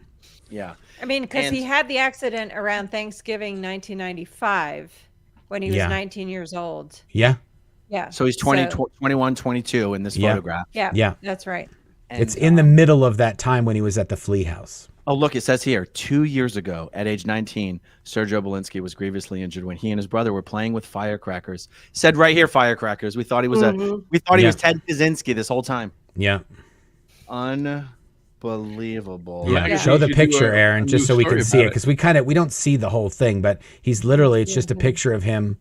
And here's another thing. So at that time, so I was asking Serge about this time. This is when he lived at the Flea House. And when I asked him, I said, so when your mom came, he said when his mom came to set up the Flea House for him, I said, so when she first came there, she set up your bed and your dresser and all that stuff. When he goes, no, she just told me this was where it was, and this is how I would pay for it. And I said, well, who set up all your stuff? He says, I never had a bed. I never had a dresser. He had that room. He would sleep on the floor in that room with a blanket. And that's how, when you say like, well, how did he become homeless? He was sleeping on the floor with a blanket that was covered with fleas for 6 years in a house. That's what they set up for him. And so, that's what we found out that day when we were going to the house, because I was wondering, well, how do you go from being in this house that was all set up for you, that was awesome, to then being homeless? And it was because they set him up with a dog. Like, he shared a room with a dog. It was like a little closet of a room that had no anything in it besides just a blanket or a sleeping bag or whatever he had at the time. He might not have been houseless for those 6 years, but he was homeless the minute they abandoned him. Well, that is essentially what we found out when we were talking. It was he was essentially couch surfing for a lot of the time that he was at that house, because he would be embarrassed to go outside, because when he would ride the bus or whenever he'd go anywhere, he'd have fleas all over him. And so then that's why he didn't want to be there. If he could just be away from there enough for the fleas to find something else to go eat, because the dog had passed away. So he was the new source for the fleas. So he just couldn't stay there anymore. And because he did, and he was complaining to the person and then not paying them rent or whatever, they said, okay, you can't stay here anymore. Which, even when I was talking to him, I was like, I don't even know if that was a bad thing that he got out of there. I mean, it could have been, he could have got a disease, or he could have got sick, or I don't know what, but, and anyway, and that essentially, that's how he lost the prosthetic, and he got an infection in his eye. He had to take the eye out, and then he lost the eye, and and then it just goes. And then, I mean, even when you see him with he looked like the Predator. He had all those dreads. He was running down Hollywood Boulevard. And as he says in the video, though, too, can you imagine the heartbreak of you have a terrible, tragic accident like that, and you're just completely abandoned by your family with no explanation as to why? Like, what traumatic impact does that have on a person? Seriously. Right. That's what makes me so angry, to bring this up tone a little bit. Yeah. It makes me so angry to know that Stop it, Mark. Mark, I'm not getting out of grief. Stop it. I'm in grief. I'm going to be in grief. No, I'm angry because that's when you told me Ivan Obolensky was his father. This dude had money. Yeah. He had money when we were in the Sea Org. Anybody who had he was in the Sea Org then in 1998, right? So he was the CEO of AOLA, right? So Serge had his accident in 1995. Ivan, and I'm not excusing anybody's role in any of this, but Ivan had already escaped. Yeah, Ivan was long gone. He was long gone. He wasn't even around, and he was declared a suppressive person, so none of them could speak to him. Speaking for us, well, then I should be angry at the mother. None of us whatever, here right? would have left a son with no questions asked in the fucking. Excuse my language. I'm sorry. Work that back. Oopsies. I brought you up tone. People. I brought you up tone. Yeah. No, you didn't. No. You did it. Anyway. Wait, Mark. Do you want to know why I was confused about Ivan and the underage girl? Please. It was a different commanding officer of AOLA. Oh, yes. That was different. No. I know that story, and that girl was 14. That's Yes. 100% another story. But yes, I know what you're talking about. Partially vindicated. You know, when you said that, I thought, I thought, oh, that wasn't. I was like, how could he? He couldn't have done both. You could only get away with one of those things. You can't do both. I was like, if he did the other one would have never happened, or vice versa. So I was like, no, I think that was a totally different guy. Yeah, that job not too happy in the 2D department for any of the people who picked up. I think Jackson lost the battle with his pizza. No, oh shoot, no, somebody added him in, and I added him at the same time, and we kicked him right back out. He's still there. I'm still having my 1D solo session, Aaron. Watch, there we go. And just for the viewers who don't know, when I say I bring you up tone, taking from sadness to anger is higher on the tone scale. Mark, to speak in the words of millennials, you are triggering me. Yeah. Wait. Is Jackson you got to doing turn a your camera down so your name doesn't cover your face. Is Jackson doing a 1D solo session or a 2D solo session? No, he's doing a 1D. 1D. Oh my goodness! I'm gonna leave him there. I'm gonna leave him until he's done chewing. I think he's done. Amy, you know what it is. Yeah. Oh my goodness. I think I know what it is, but I wish I didn't. Wait. If somebody can get me the address of his brother in Clearwater. Kelly, I'm sorry. Has anybody given the address of his mother in Clearwater? No, his brother in Clearwater. Somebody can get the address of his brother in Clearwater. I'll go over and see the guy and talk to him and see what's up. Hey, I mean, Matt, you gonna paint his house? You gonna paint houses? Yeah, I'll hey, paint Matt, Serge is your brother. Yuri Obolensky is going to be pretty easy to track down in Clearwater area. I'm sure there aren't 50 of them. You know what I mean? Yep. I'll start looking for him tomorrow. Yeah. I'm positive they're on Facebook because people have whenever I've mentioned any hint of this story, people say, "Oh, is this the brother of the guy you're talking about?" So I know they're around. But yeah, we were talking about a job. If anybody does actually think of if somebody works somewhere that needs to hire somebody that you think Serge could be your guy. Then let us know because everybody says, McDonald's will hire him or the zoo will hire him or, everybody is really good at telling us all the places that can hire him. But we've had him, we're trying to get him jobs and it's not the easiest thing in the world. So if you do know a place or you can think of a place, go to the aftermathfoundation.org and see if we can hook something up. Mark, did you ever know that you remember when they sold the Hubbard vehicles at the base so we can get the money to buy our new fleet of Ward cars? Yeah, now you're telling me this. If you tell me what I think you're going to tell me, Serge told me this story, and I did not believe it. Yeah, his dad bought the CJ7, the tan one, L. Ron Hubbard's. He told me this story, and I was like, I think Serge did some drugs on Hollywood Boulevard. There's no way. No, I was up there at the BV when they came up to get it, to deliver it down to him. But yeah. He really did. Oh, yeah. Ivan Obolensky bought the L. Ron Hubbard CJ7 Jeep, which was really a cool ride. I used to sit there and drive it around in the parking lot. We cut that out of the video because it was in the video, and Mike and I talked about it, and we were like... Right, Kelly? You can confirm that, right? Yeah, because we magically got some footage of a Jeep driving past the Scientology buildings, and I was like, exact time. At the exact moment. I'm really morbidly curious if Ivan still got it, but yes. Help me understand the context. How did they let someone buy one of L. Ron Hubbard's vehicles? Because there was this guy, John Horwich. He was on staff, and for anybody in this world knows, Roanne's father. He was put on a project to L. Ron Hubbard's granddaughter. Yeah, to sell L. Ron Hubbard's vehicles because it was decided that they were no longer needed. All limited down, like from 10 down to 3 or 4 key ones. But they weren't ones that he actually drove. Right. They belonged to him. Built and belonged to him. Yeah, but he had never driven them or he'd never been in them. So they didn't have any value. Yeah. So they weren't committing an overt by getting something that L. Ron Hubbard actually put his ass into, right? So they took the money from the sales of these vehicles and turned around and bought Golden Era's new fleet of vehicles.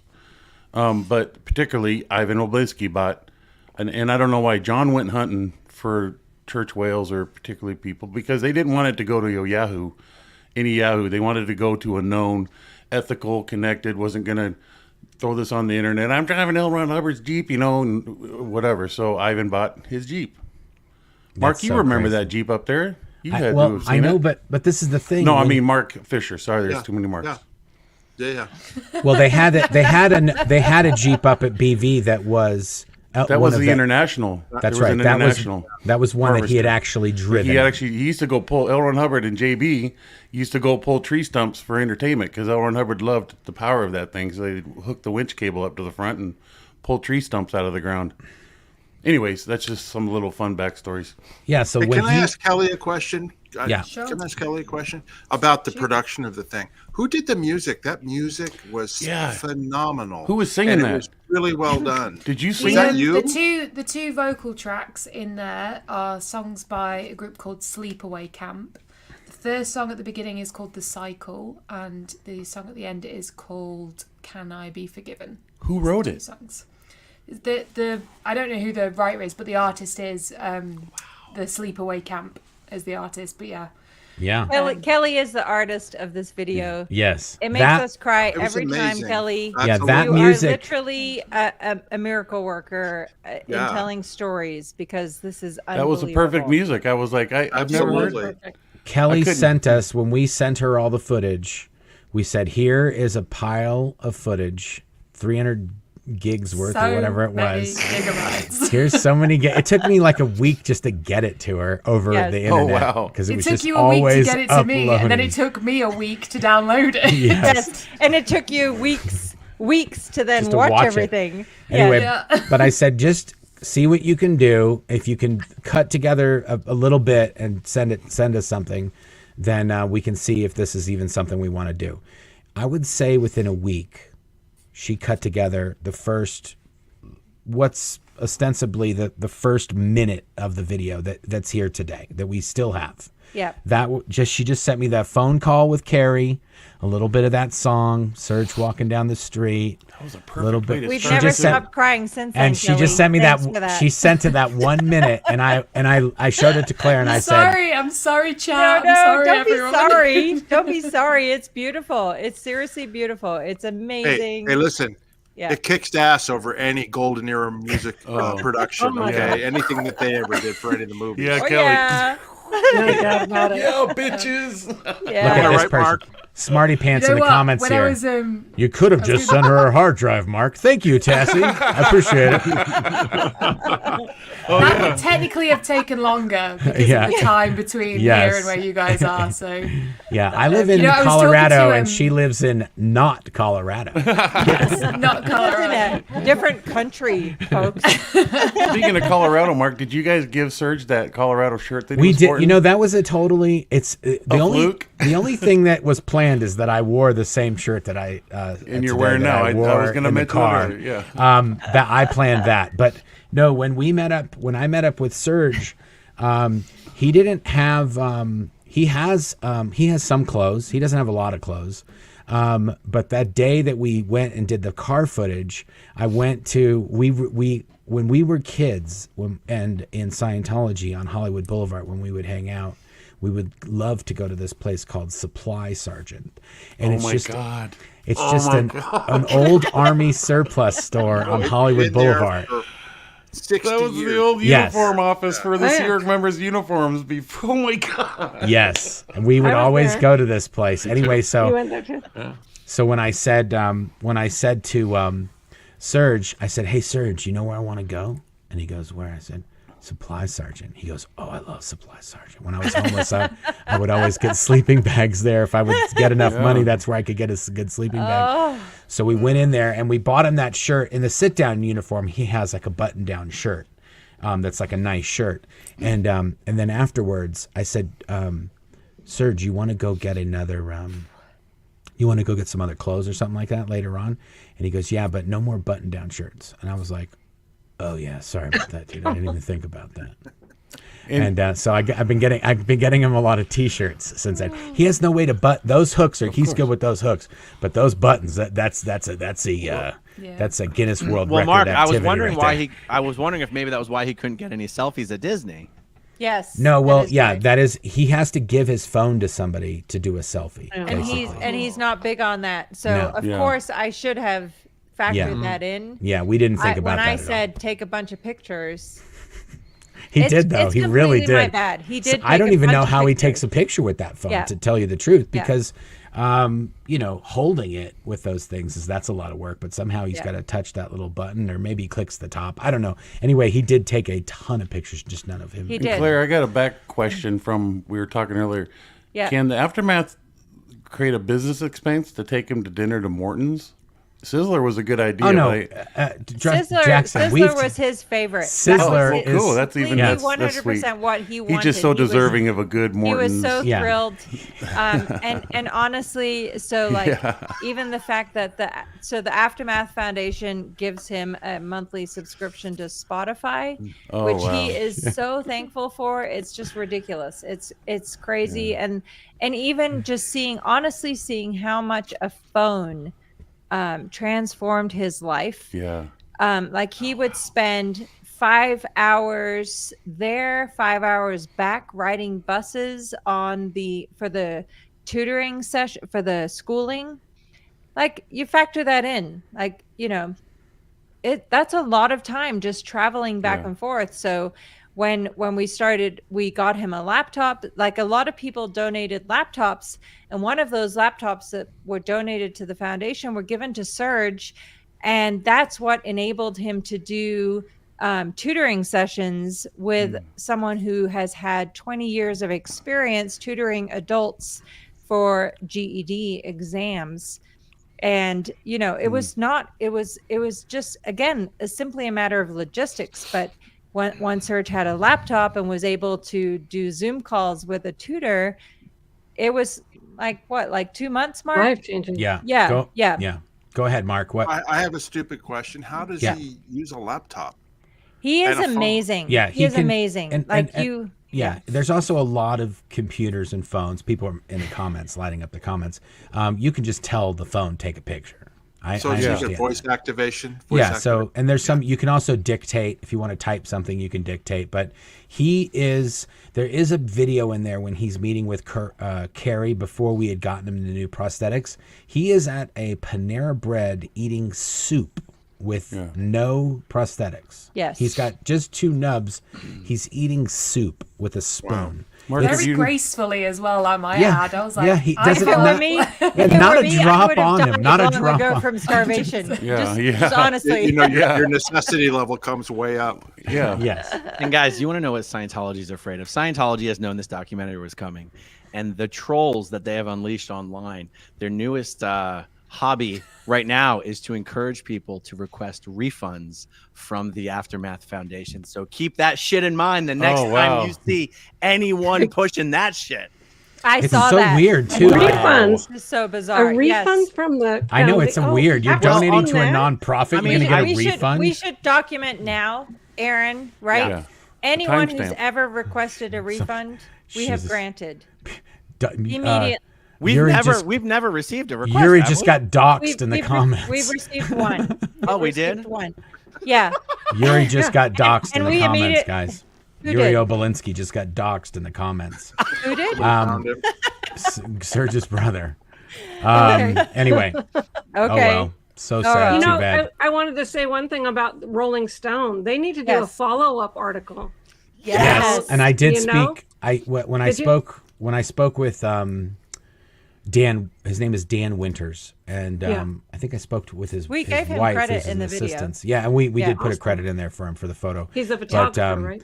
Yes. Yes, and I am gonna send them a link to this. I told them I would send them a link to it when it came out. So I'm sure that if those originals can be found, they may be found now that they see we really did plan to use them for a documentary, because I contacted them like 2 years ago and said, hey, we're planning on making a documentary. We'd like to get this permission to use this, or at least if you've got a better version or whatever. But I think all the talk about the firecrackers in the early part of the video and what they could have been, I think that got us demonetized. So we didn't get any super chats in this thing, guys. But there's no super chats because this is a fundraiser.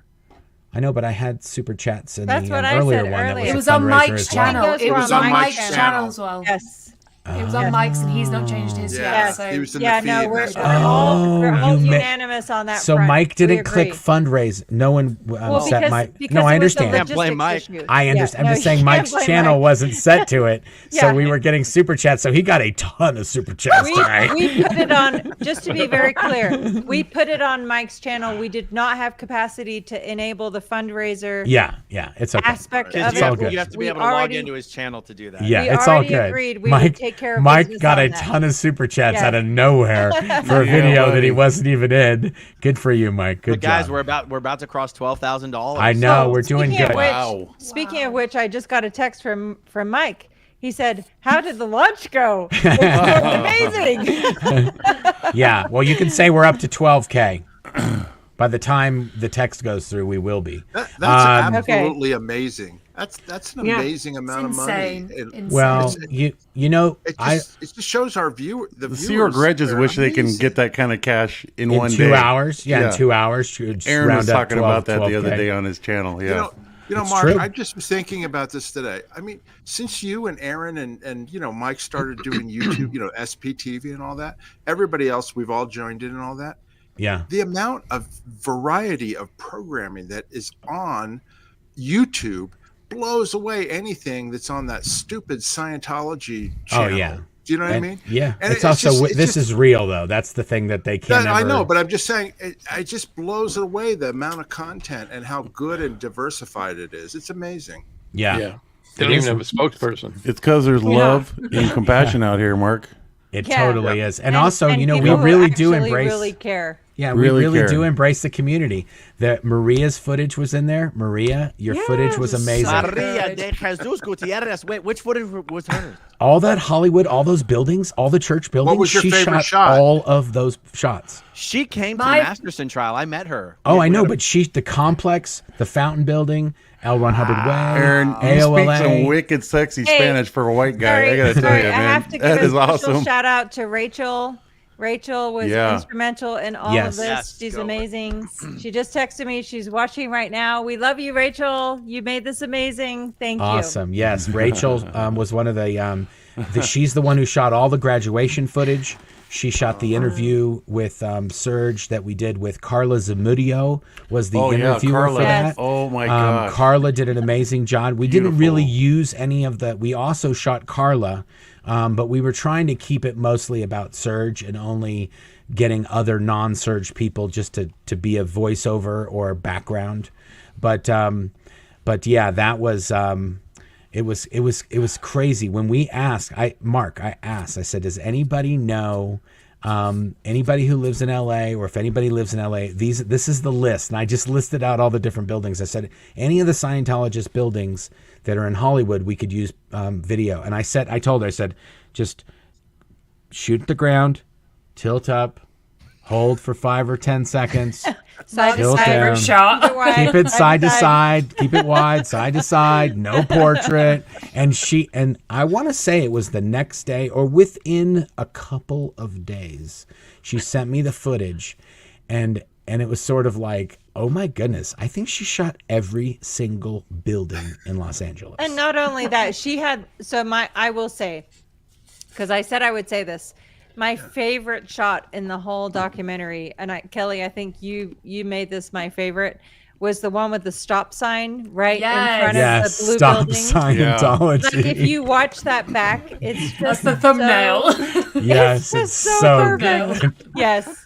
It's amazing. It is amazing. Yeah. You just go, Maria, that is art right there. Yeah. You cannot do better than that. And to see Mark have gotten stumped by driving around the complex yet, your 300th time, but yet you got spooked by PAC security. That was just because he was with Serge. I know, but it was comical and like, holy shoot, in a moment. I know, but the crazy thing was, and I have to tell you this, Jackson, I go there all the time, and I don't ever have a problem with it. And and most of the times they don't even notice. Yeah, of course.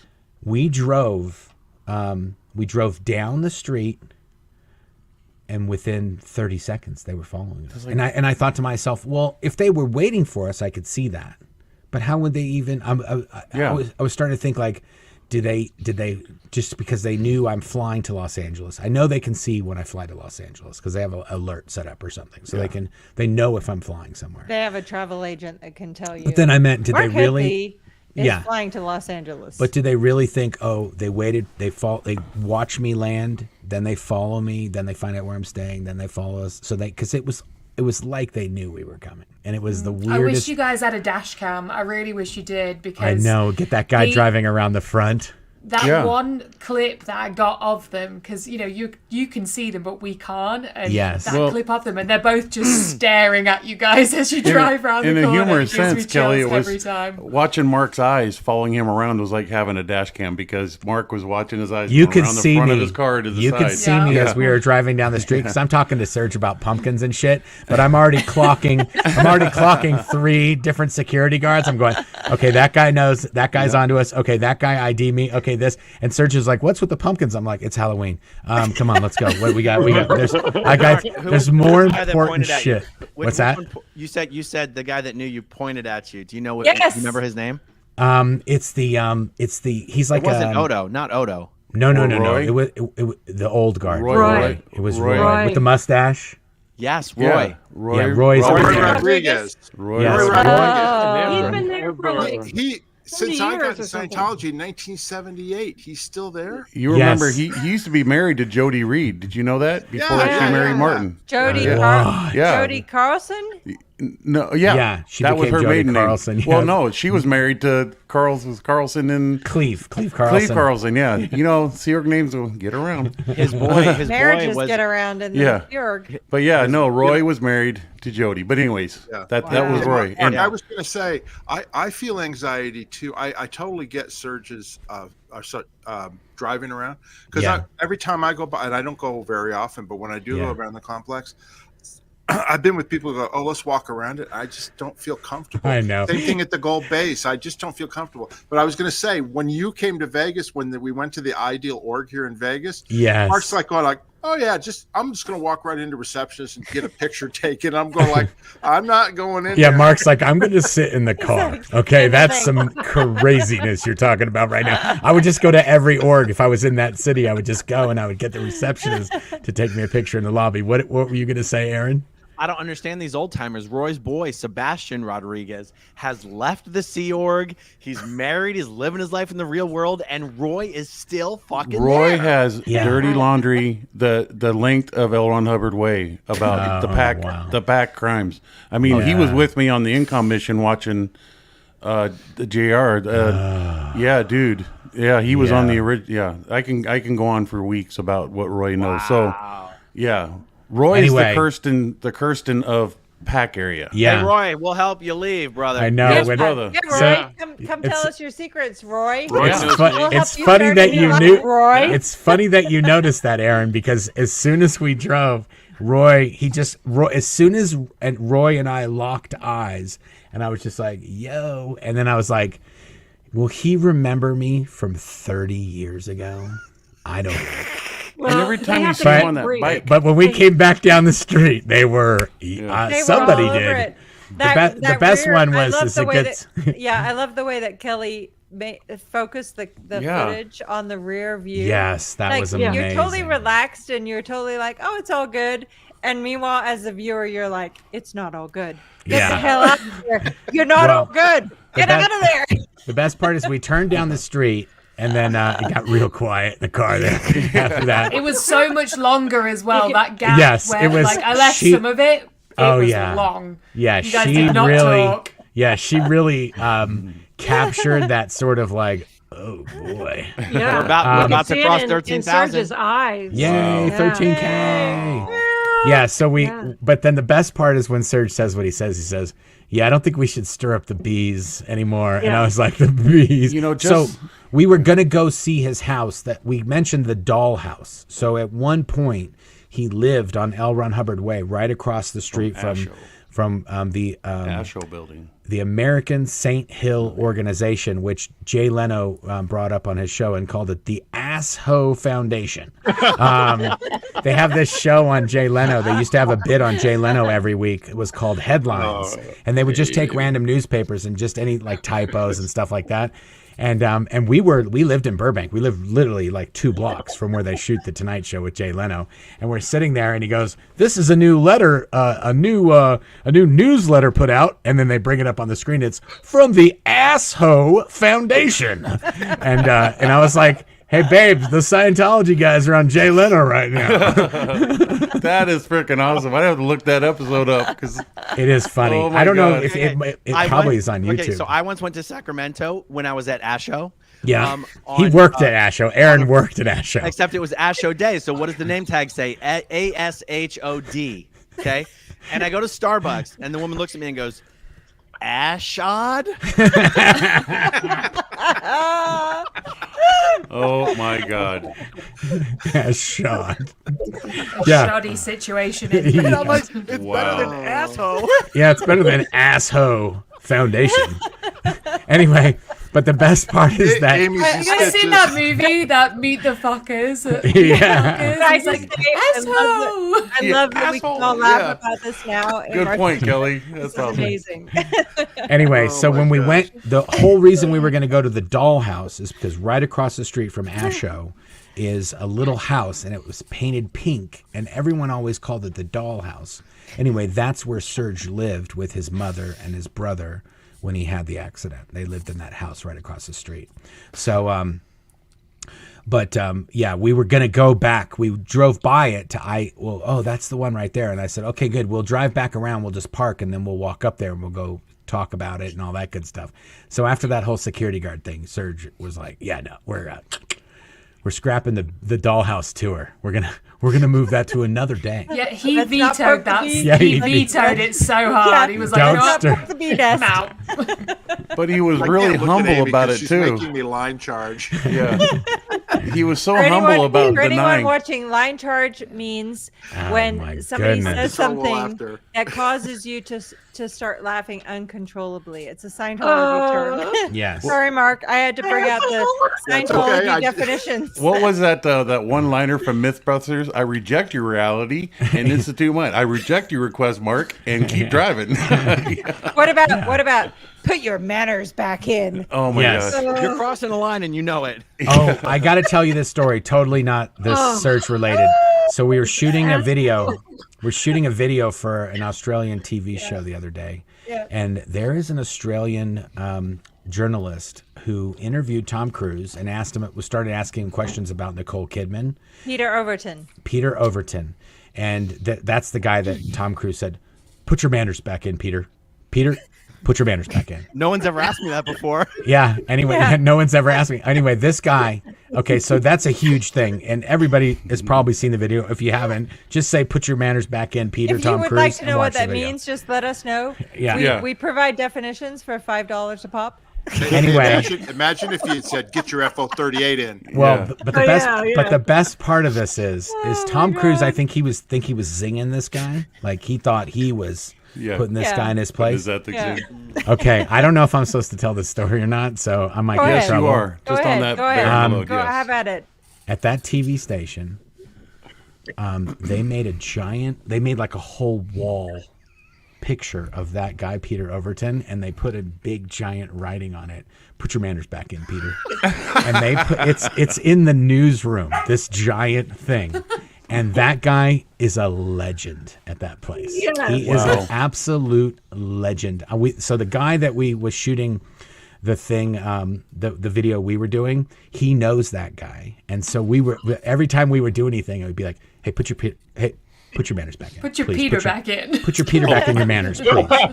Put your what's it back in. Put your Peter back in." Anyway, but it was hilarious. I love that they at the news station they're like, "This guy is celebrating now because Tom Cruise got a little persnickety with They've him." got to have one of those of John at the BBC too on the wall. Oh, where he's the yelling screaming tomato. Yeah. Oh my goodness. Yeah. You were not there. Yes. Beginning of the interview. Asshole. Yes. So, Yeah. Okay, we are at, let's see, 13. We just went over 13,150. 13,150. Amazing. That's great. I think I want to say, if you guys don't mind, I'd like to say we'll go for another 12 minutes. We'll try to get up to 13,500 before we cancel, shut this thing down, put a bow on it. We can answer questions if anybody wants to go to some questions. If you want to start. Kelly needs some sleep. We're gonna advocate for Kelly here. Kelly, thank you. Love you, You're Kelly. amazing. You know that. Yes. Seriously. Oh my Oh, gosh. it's been really good. You're the star of this show, Kelly. Let me ask you one last thing before you go, Serge. Kelly. Let me ask you one last thing. We were driving in the car, and I told my my middle kid, Caden, I said, "Hey, stick your phone out the car and just push record right now, and we'll see if we can get anything." He was amazed. I said, "Dude, a ton of your footage made it into the video of going down Hollywood Boulevard." I said, "Somehow you captured all the things we needed to capture to go with the VO, right? Wasn't it amazing?" Yeah, he did really good. Is that And for he real? also he got some very creative shots as well. There were lots of upside down road on the ceiling shots that he got, which I thought were quite fun. He also tilted they were up brilliant. when we went by the L. He Ron did. Hubbard Library. He tilted up to the words. It said Hollywood Guarantee Building. I was like, oh, what? Was that a total accident? Was he going around the van that was parked there and he just happened to tip Sounds like he and Mitch need to collaborate here, buddy. Oh my goodness, it was so amazing. I thought that was actually a really good accidental shot. The only reason I was thinking of is because Michelle Carpenter says, "So Mark, are you saying that your son is a better cameraman than anyone in the room during the IRS War is Over Oh event?" my God. Yes. My wow. son got the War is Over at the graduation that no one in Golden Era Productions got when David Miscavige did that. Anyway, Kelly, thank you very much for everything you do. Yeah. Oh my gosh. And love you. we couldn't have done it guys. without you. And here's Thank you, to everyone in the chat. hopefully this one will work out and it'll be an amazing smash hit, and we'll do some more like it. It's gonna be an amazing smash hit. And Yeah, as many everybody people share have it, said, share we it. will we will Yeah, you gotta share it, sell guys. all the film festivals, and it's Oh my God, with the film festivals. I was well, like, that's what people are saying. So I'm guaranteeing like, hey, you, Kelly's. We're gonna sit here and gonna see her going up there for an acceptance speech. Listen, if somebody I don't- watches this and doesn't cry, come talk to me. Yeah. You need help. If somebody in the industry sees this and suddenly they're blind Yes. and deaf. yeah, Yes. that's true. We should. Yeah. I'm going to use this and as yes, It'll be and huge. yes, we've already Huge. reached out to Micro, and we'll reach out to Joe Rogan too. Yay. So Oh my any, gosh. any Perfect, suggestions perfect. of who we should sell this story or not Yeah. sell? So if who you we have should a promote the story to, reach out to me. We will do everything possible to make it. if you available. have somebody that you would like us to be on a channel of, or if you think somebody should cover it, tweet at or message or comment in that person's social media feed or whatever, or send them a link to this, and we'll try to get them connected up somehow. Yes. Absolutely. And everyone that's watching right now, send this to one friend or one other person. Yes, You all do great that, idea. double it up. Absolutely. And then tell Yeah. them to send it to someone as well. Yes, Like, that'll be I think- 2,300 times 2,300. That's There a you lot go. of people. Yeah. Awesome. Thank you, as many Kelly. people need to see this. Thank you all. I will Get some speak to you all sleep. soon. I am going to. It is 4 a.m. Oh my goodness. Wow. Yeah, I'm Yikes. usually Thank 2 you, hours Kelly. into my work day, so yeah. Bye, Kelly. Bye. Oh my Wow. goodness, There we go. she did a great job. She did so good. Yeah. So amazing. I had to give a little bit of backstory. We were talking about anyways, the uniforms. It reminded me Supply of Sergeant. Yeah, Supply Sergeant and all that. Yes. Claire, you'll probably remember this, and Amy, I'm sure you do. The day in which somehow, some way, one of the original RTC jackets that Dave had made, the black satin that said religious technology somewhere on the breast or something like that, or on the back, and then he upgraded to those other ones with the shoulders. They look a lot more. You remember those jackets that he bought for I the remember. staff? Yeah. Okay. I totally remember it. All right, The silk so satin ones. after the transition to the new jackets, people were left. What do we do with the old ones? Okay, Kevin O'Hare threw his in the dumpster at Devonshire Apartments. It actually okay. has your name on the front. Yeah, it has your and then name on it, RTC and it the says back, I think. RTC with the golden oak leaves wrapped around it, and it found its way on the back of a homeless man. Okay, noticed by one of the base staff out getting some in and out on a Saturday night, Sunday morning, and wrote a knowledge report. Well, guess who spent the following frickin' week tracking that thing down? Under threat. The last two don't count. Gary Moorhead. Gary Moorhead. Gary, did you have to steal a jacket off the back of a homeless man? I gave him $20. I eventually ended up. It's the only way to give him. But I learned about the whole underworld of the nightlife and homeless in the whole Hemet San Jacinto Valley. Did you have to pose undercover as a homeless man? Well, you know, I'm going to tell you something, Jackson. When we got out of the Sea Org in 2005 and we moved back to LA, we ended up living in Burbank. Now, there is also a supply sergeant in Burbank. Yeah. And I went to Supply Sergeant, and guess what they have? Hundreds and hundreds and hundreds of Sea Org uniforms. When the Sea Org upgraded to all those new bellhop and busboy outfits that they wear now, they got rid of all of the naval kind of themed uniforms. And somehow they all ended up at Supply Sergeant. So you can go in there, you can get uniform A, you can get whites, you can get dress whites, you can get summer whites, like shorts. You could outfit a whole Sea Org unit right out of Supply Mark, Sergeant. with your story of how you got rid of equipment and made money for it to pay for another project, I wonder who down in PAC sold off the Sea Org uniforms to sergeants and is now on their RPF because of it, or they blew and they're trying to bill them. Well, because I'm just saying, if Homer you think Schomer's there was daughter. Homer Schomer's daughter, Yeah. Val. Well, that Val. Oh, she was She's the uniforms I see. Oh, Yes, Val right. Page and Alyssa Page is her daughter. If anyone has information, I got to tell you, their Val was family such a cool wanting gal. to know about them. So, And someone in the question said Devonshire, as in Devonshire Avenue in Hemet. Absolutely. Yep, that's the one. Yep. We lived at Kirby, over on Kirby Gardens. Which was right next to that corner, like mini mart gas station, next to the It's- auto body shop. Yep.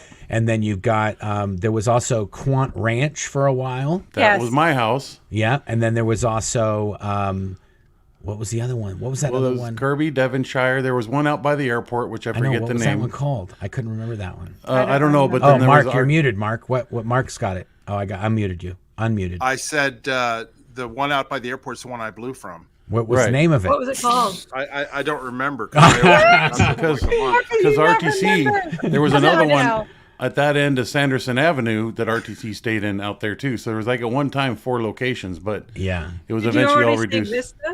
Vista Gardens? Oh, Yeah, Vista. Vista. there was Yeah, Vista, that's right. There was That's where I live. Hillside. Hillside was one Oh, of yeah. them. Hillslide, we used to call my it. God. Hillside. Because the mountain used Where to the rain galley down. crew stayed. Yeah, Hillslide. Quant Ranch. And it's so crazy. I will say, can we just pause for a moment and acknowledge how crazy it was that we lived in these places for years and never knew the physical address? Like, seriously, Oh, how yeah. insane is that? Well, Mark Like, doesn't even remember where he lived. Not that he doesn't know the address. No. I just knew it He was by doesn't the even know the airport. name of the place. It's just It by was the airport. by the airport. By the airport. I live by the airport. I still know Yeah, 19625 I'm a Highway human. 79. Well, yeah, we all know that. I'm part of the race that lives on Earth. I'm a human. I'm a human being. Please accept me.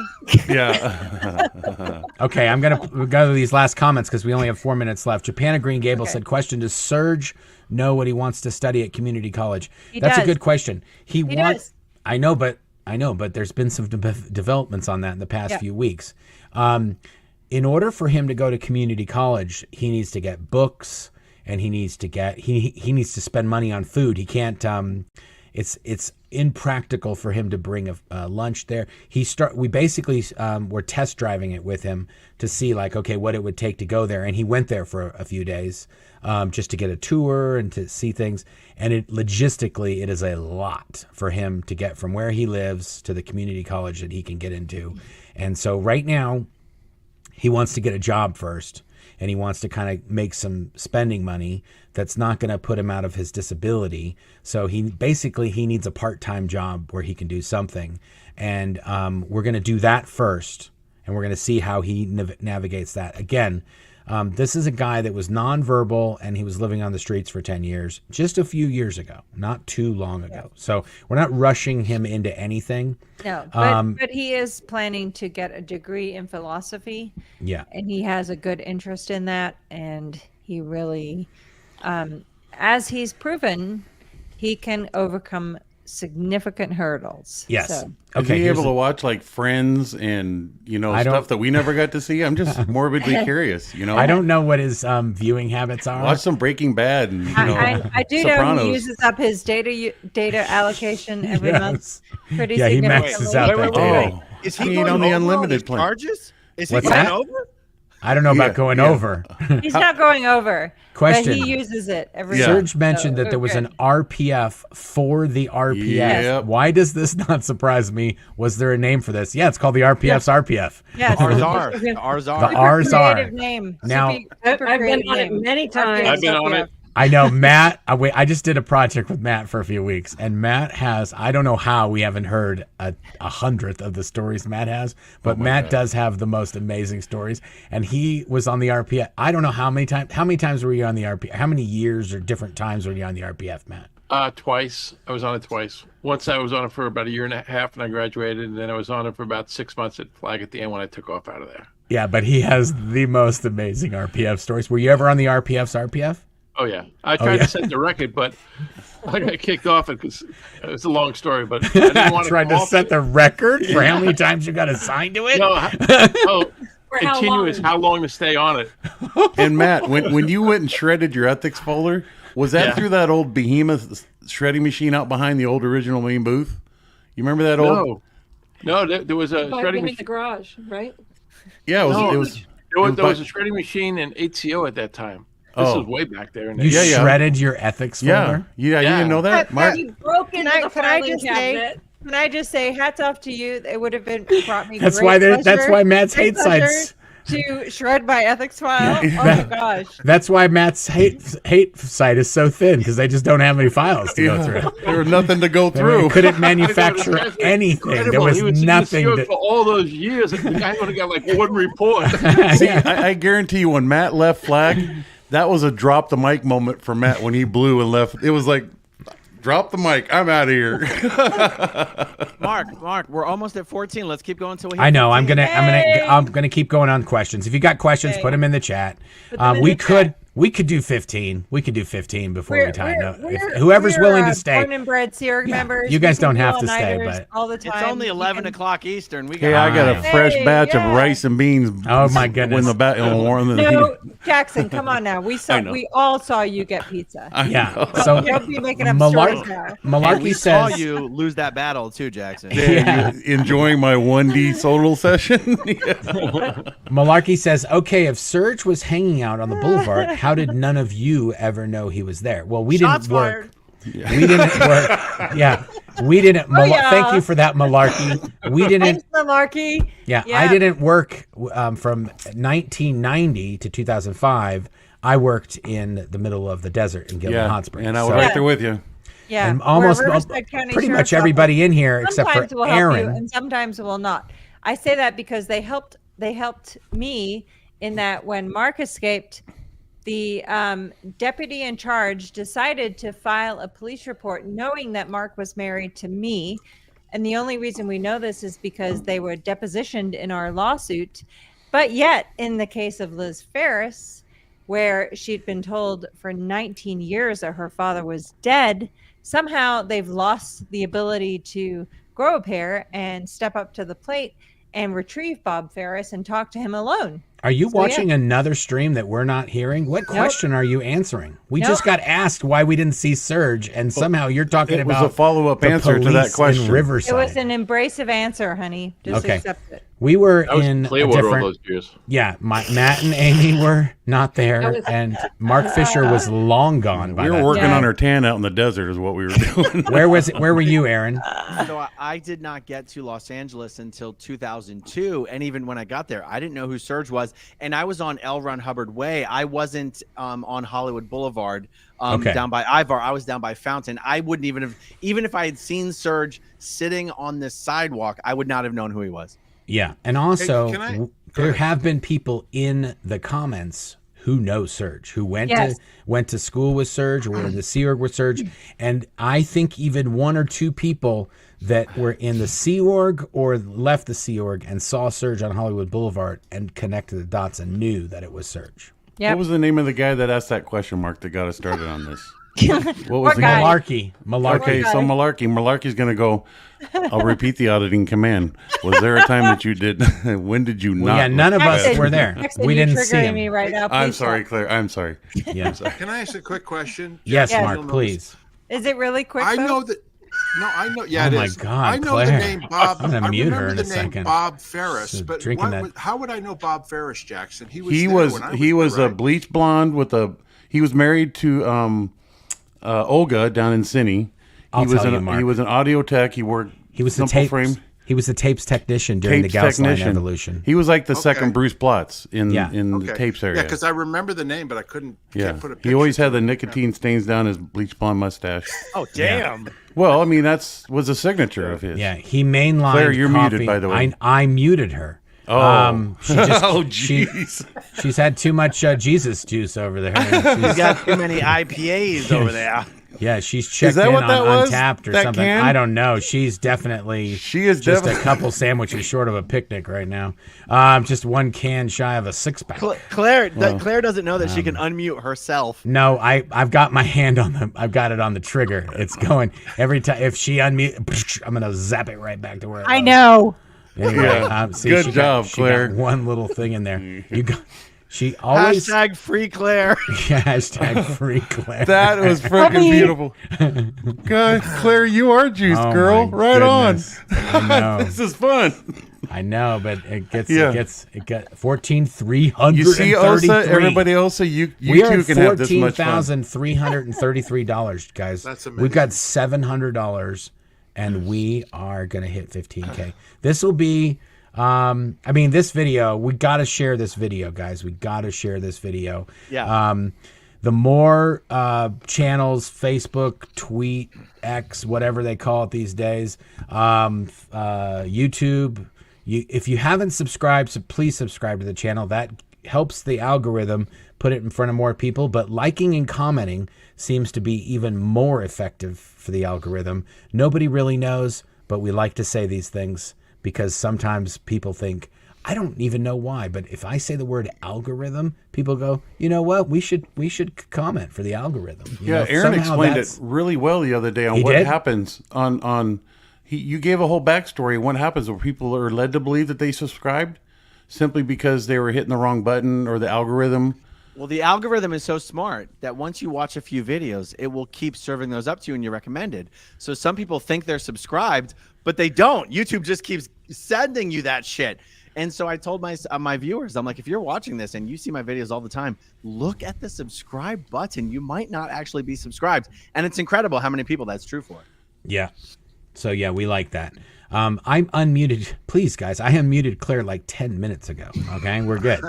I am free to talk. Anyway, yeah, see, this is what I'm talking about. This is beautiful. My goodness, we've got This is incredible. She got really excited about this video. Okay. No. Someone in the comment section says Claire should host a live ladies YouTube happy hour night. Oh, she would pay for that stream. Totally she does it all. She does it all the time anyway. They just literally have to turn the camera on. And by the way, this is, to be fair, Friday nights is when we have our neighborhood party every Friday. Our drinks in the driveway. Drinks in the driveway. Oh, wow. You guys are still doing that? Oh, yes, yeah. of course. Yeah, it does. Oh, Aaron came here. When was it? 2 years ago? That was in 2020. Aaron came in September 2020. Yeah, and we had drinks in the driveway in May 2020. Yeah, we haven't missed a weekend. You know what? There's a problem. We need human interaction. To hell with the rest of the world. COVID. If we die, okay, whatever. But we need human interaction. It's just the way we're built. And we've been doing it ever since. And you guys hosted? It couldn't have been September, though, because it was frigid cold. Well, we did. Remember, we had the fire pit. The fire pit. Yeah, and we were freezing our ass off. It couldn't have September. We weren't freezing our ass off. To be fair, Aaron was. He's from Florida. On the ground, Aaron. My kids go to school. Did you see snow, Aaron? I thought there was snow. No, my kids. No, that was in your imagination. My kids wear shorts to school when it's snowing. Yeah. Okay, it's not up here too in the Pacific Northwest. I'm pretty sure it was. Julia, so Memorial thanks, Julia. Julia's happy about the project there. Yeah, mute Mark. There you go. Woohoo! You know, Aaron. Aaron, we can actually live in an environment where we do our grocery shopping. We can leave the fridge stuff out in the garage because it'll actually freeze out there or stay within temperature, leaving more room in the fridge for other things. We have a milk box. We have a mailman. We have milk. We have milk boxes here. There's still milk deliveries happen here. Yeah, totally. Little glass bottles, got in a cap. Walking up the doorstep. Okay, I'm going to keep going. Do you suppose Serge haunts his mom and brother in their dreams? Does the cult mindset permeate the subconscious? Just don't understand how they can live with themselves. That's a great question, Beachy Tara. Or Tara. Tara. I don't know. You got to be...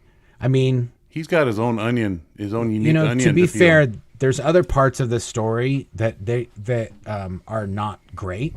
But they don't really contribute to Serge's story.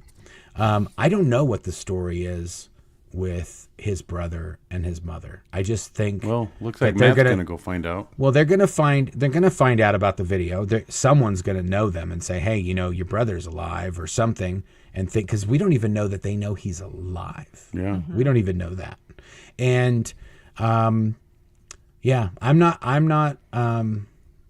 I'm not going to contact them personally, just because I'm so close to. I'm not sure how that would. I'm not sure how that would work. But if they want to get a hold of him, I'm sure that they could figure out a way to do it. So on that story about not knowing they're alive, Mark, I just spoke to one of my firefighters buddies yesterday, who actually called me on his own, and in our conversation, he because I mentioned our captain, and he goes, "Do you know that Captain blah blah thought you were dead?" And because of what the church told him after I left, they literally, the fire department filed my files as though I was a dead man. Wow. And when I called him after I got out, he was like, I said, "Hey, Cap, it's Moorhead." And he was, "What?" I said, "Yeah, it's me, Gary Moorhead." And I'm talking as though like I'm so happy to talk to him. And he's like, "Oh my gosh, dude, you're dead." I said, "What'd you just say?" "Dude, we filed you as dead. The church told us that you were dead." And like literally, this is what I'm, a human being calling another human being, and this entity called Scientology, Golden Era, Ken Hoden, whoever the fuck, called the station because you remember how ingrained I was with the local station to disassociate the base from them. They told them that I was dead. And I called in like this wasn't a week after I left. I was like, I finally called my captain. He was like, "Moorhead, he couldn't believe he was talking to Gary Moorhead." Wow. And I had to convince him. Bob Ferris isn't the only one. Yeah. Right. Anyways, it's just sorry, I didn't mean to go down my story, this Serge story here, but that's what they think. That's what they do. They'll take advantage of any opportunity thrown at them to benefit them. Yeah. Nice. Sit back and laugh.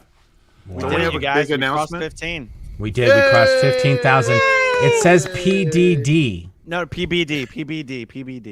What's that? Well, it says PDD. PDD. He donated $500 to put us across the finish line. Wow. Oh, wow. Oh, okay. Wow. They're saying, wow. Wow. That's there it great. is. Just donated. Can we get an acknowledgement? Oh, I might have messed it up. It might actually be PDD. Sorry, It guys. is PDD, yeah. PDD. Yeah. Amazing. Amazing. 15K. Thank you to guys. everybody. Well done. Yeah, well done. seriously. Wow. That was This beautiful. is amazing. I'm gonna just say that we really hope that you guys like this. We're gonna do as much as we can to promote this. Claire and I have already done one show where we hope they end up talking about it.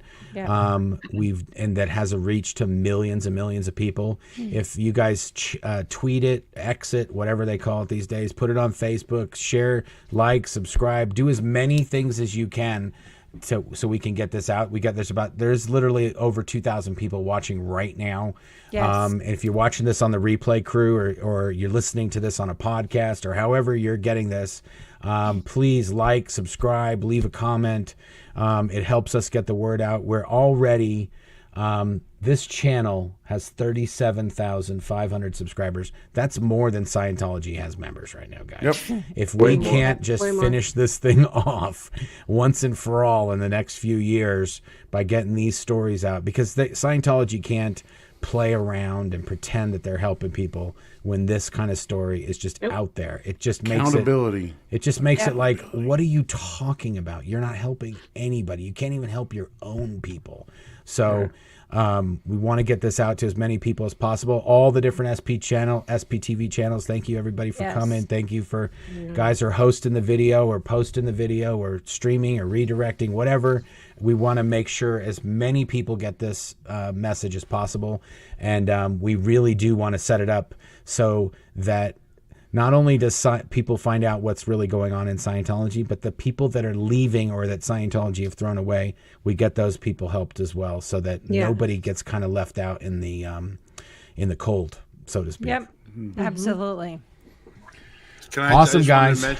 I just want to mention right before live. Yes. We're interviewing tomorrow live Claudio and Renato Lugli from Italy, live from Italy tomorrow. So they've got a great story to tell. Yeah, Claudia. I'm going to be at the Tampa Improv tomorrow, 7 p.m. No, Nice. Everybody's going to do their plugs. Don't forget to go to blownforgood.com. Yeah, there you go. I got a plug. I'll be catching up tomorrow. On I'm going to be yet another day happier than I walked away from a cult.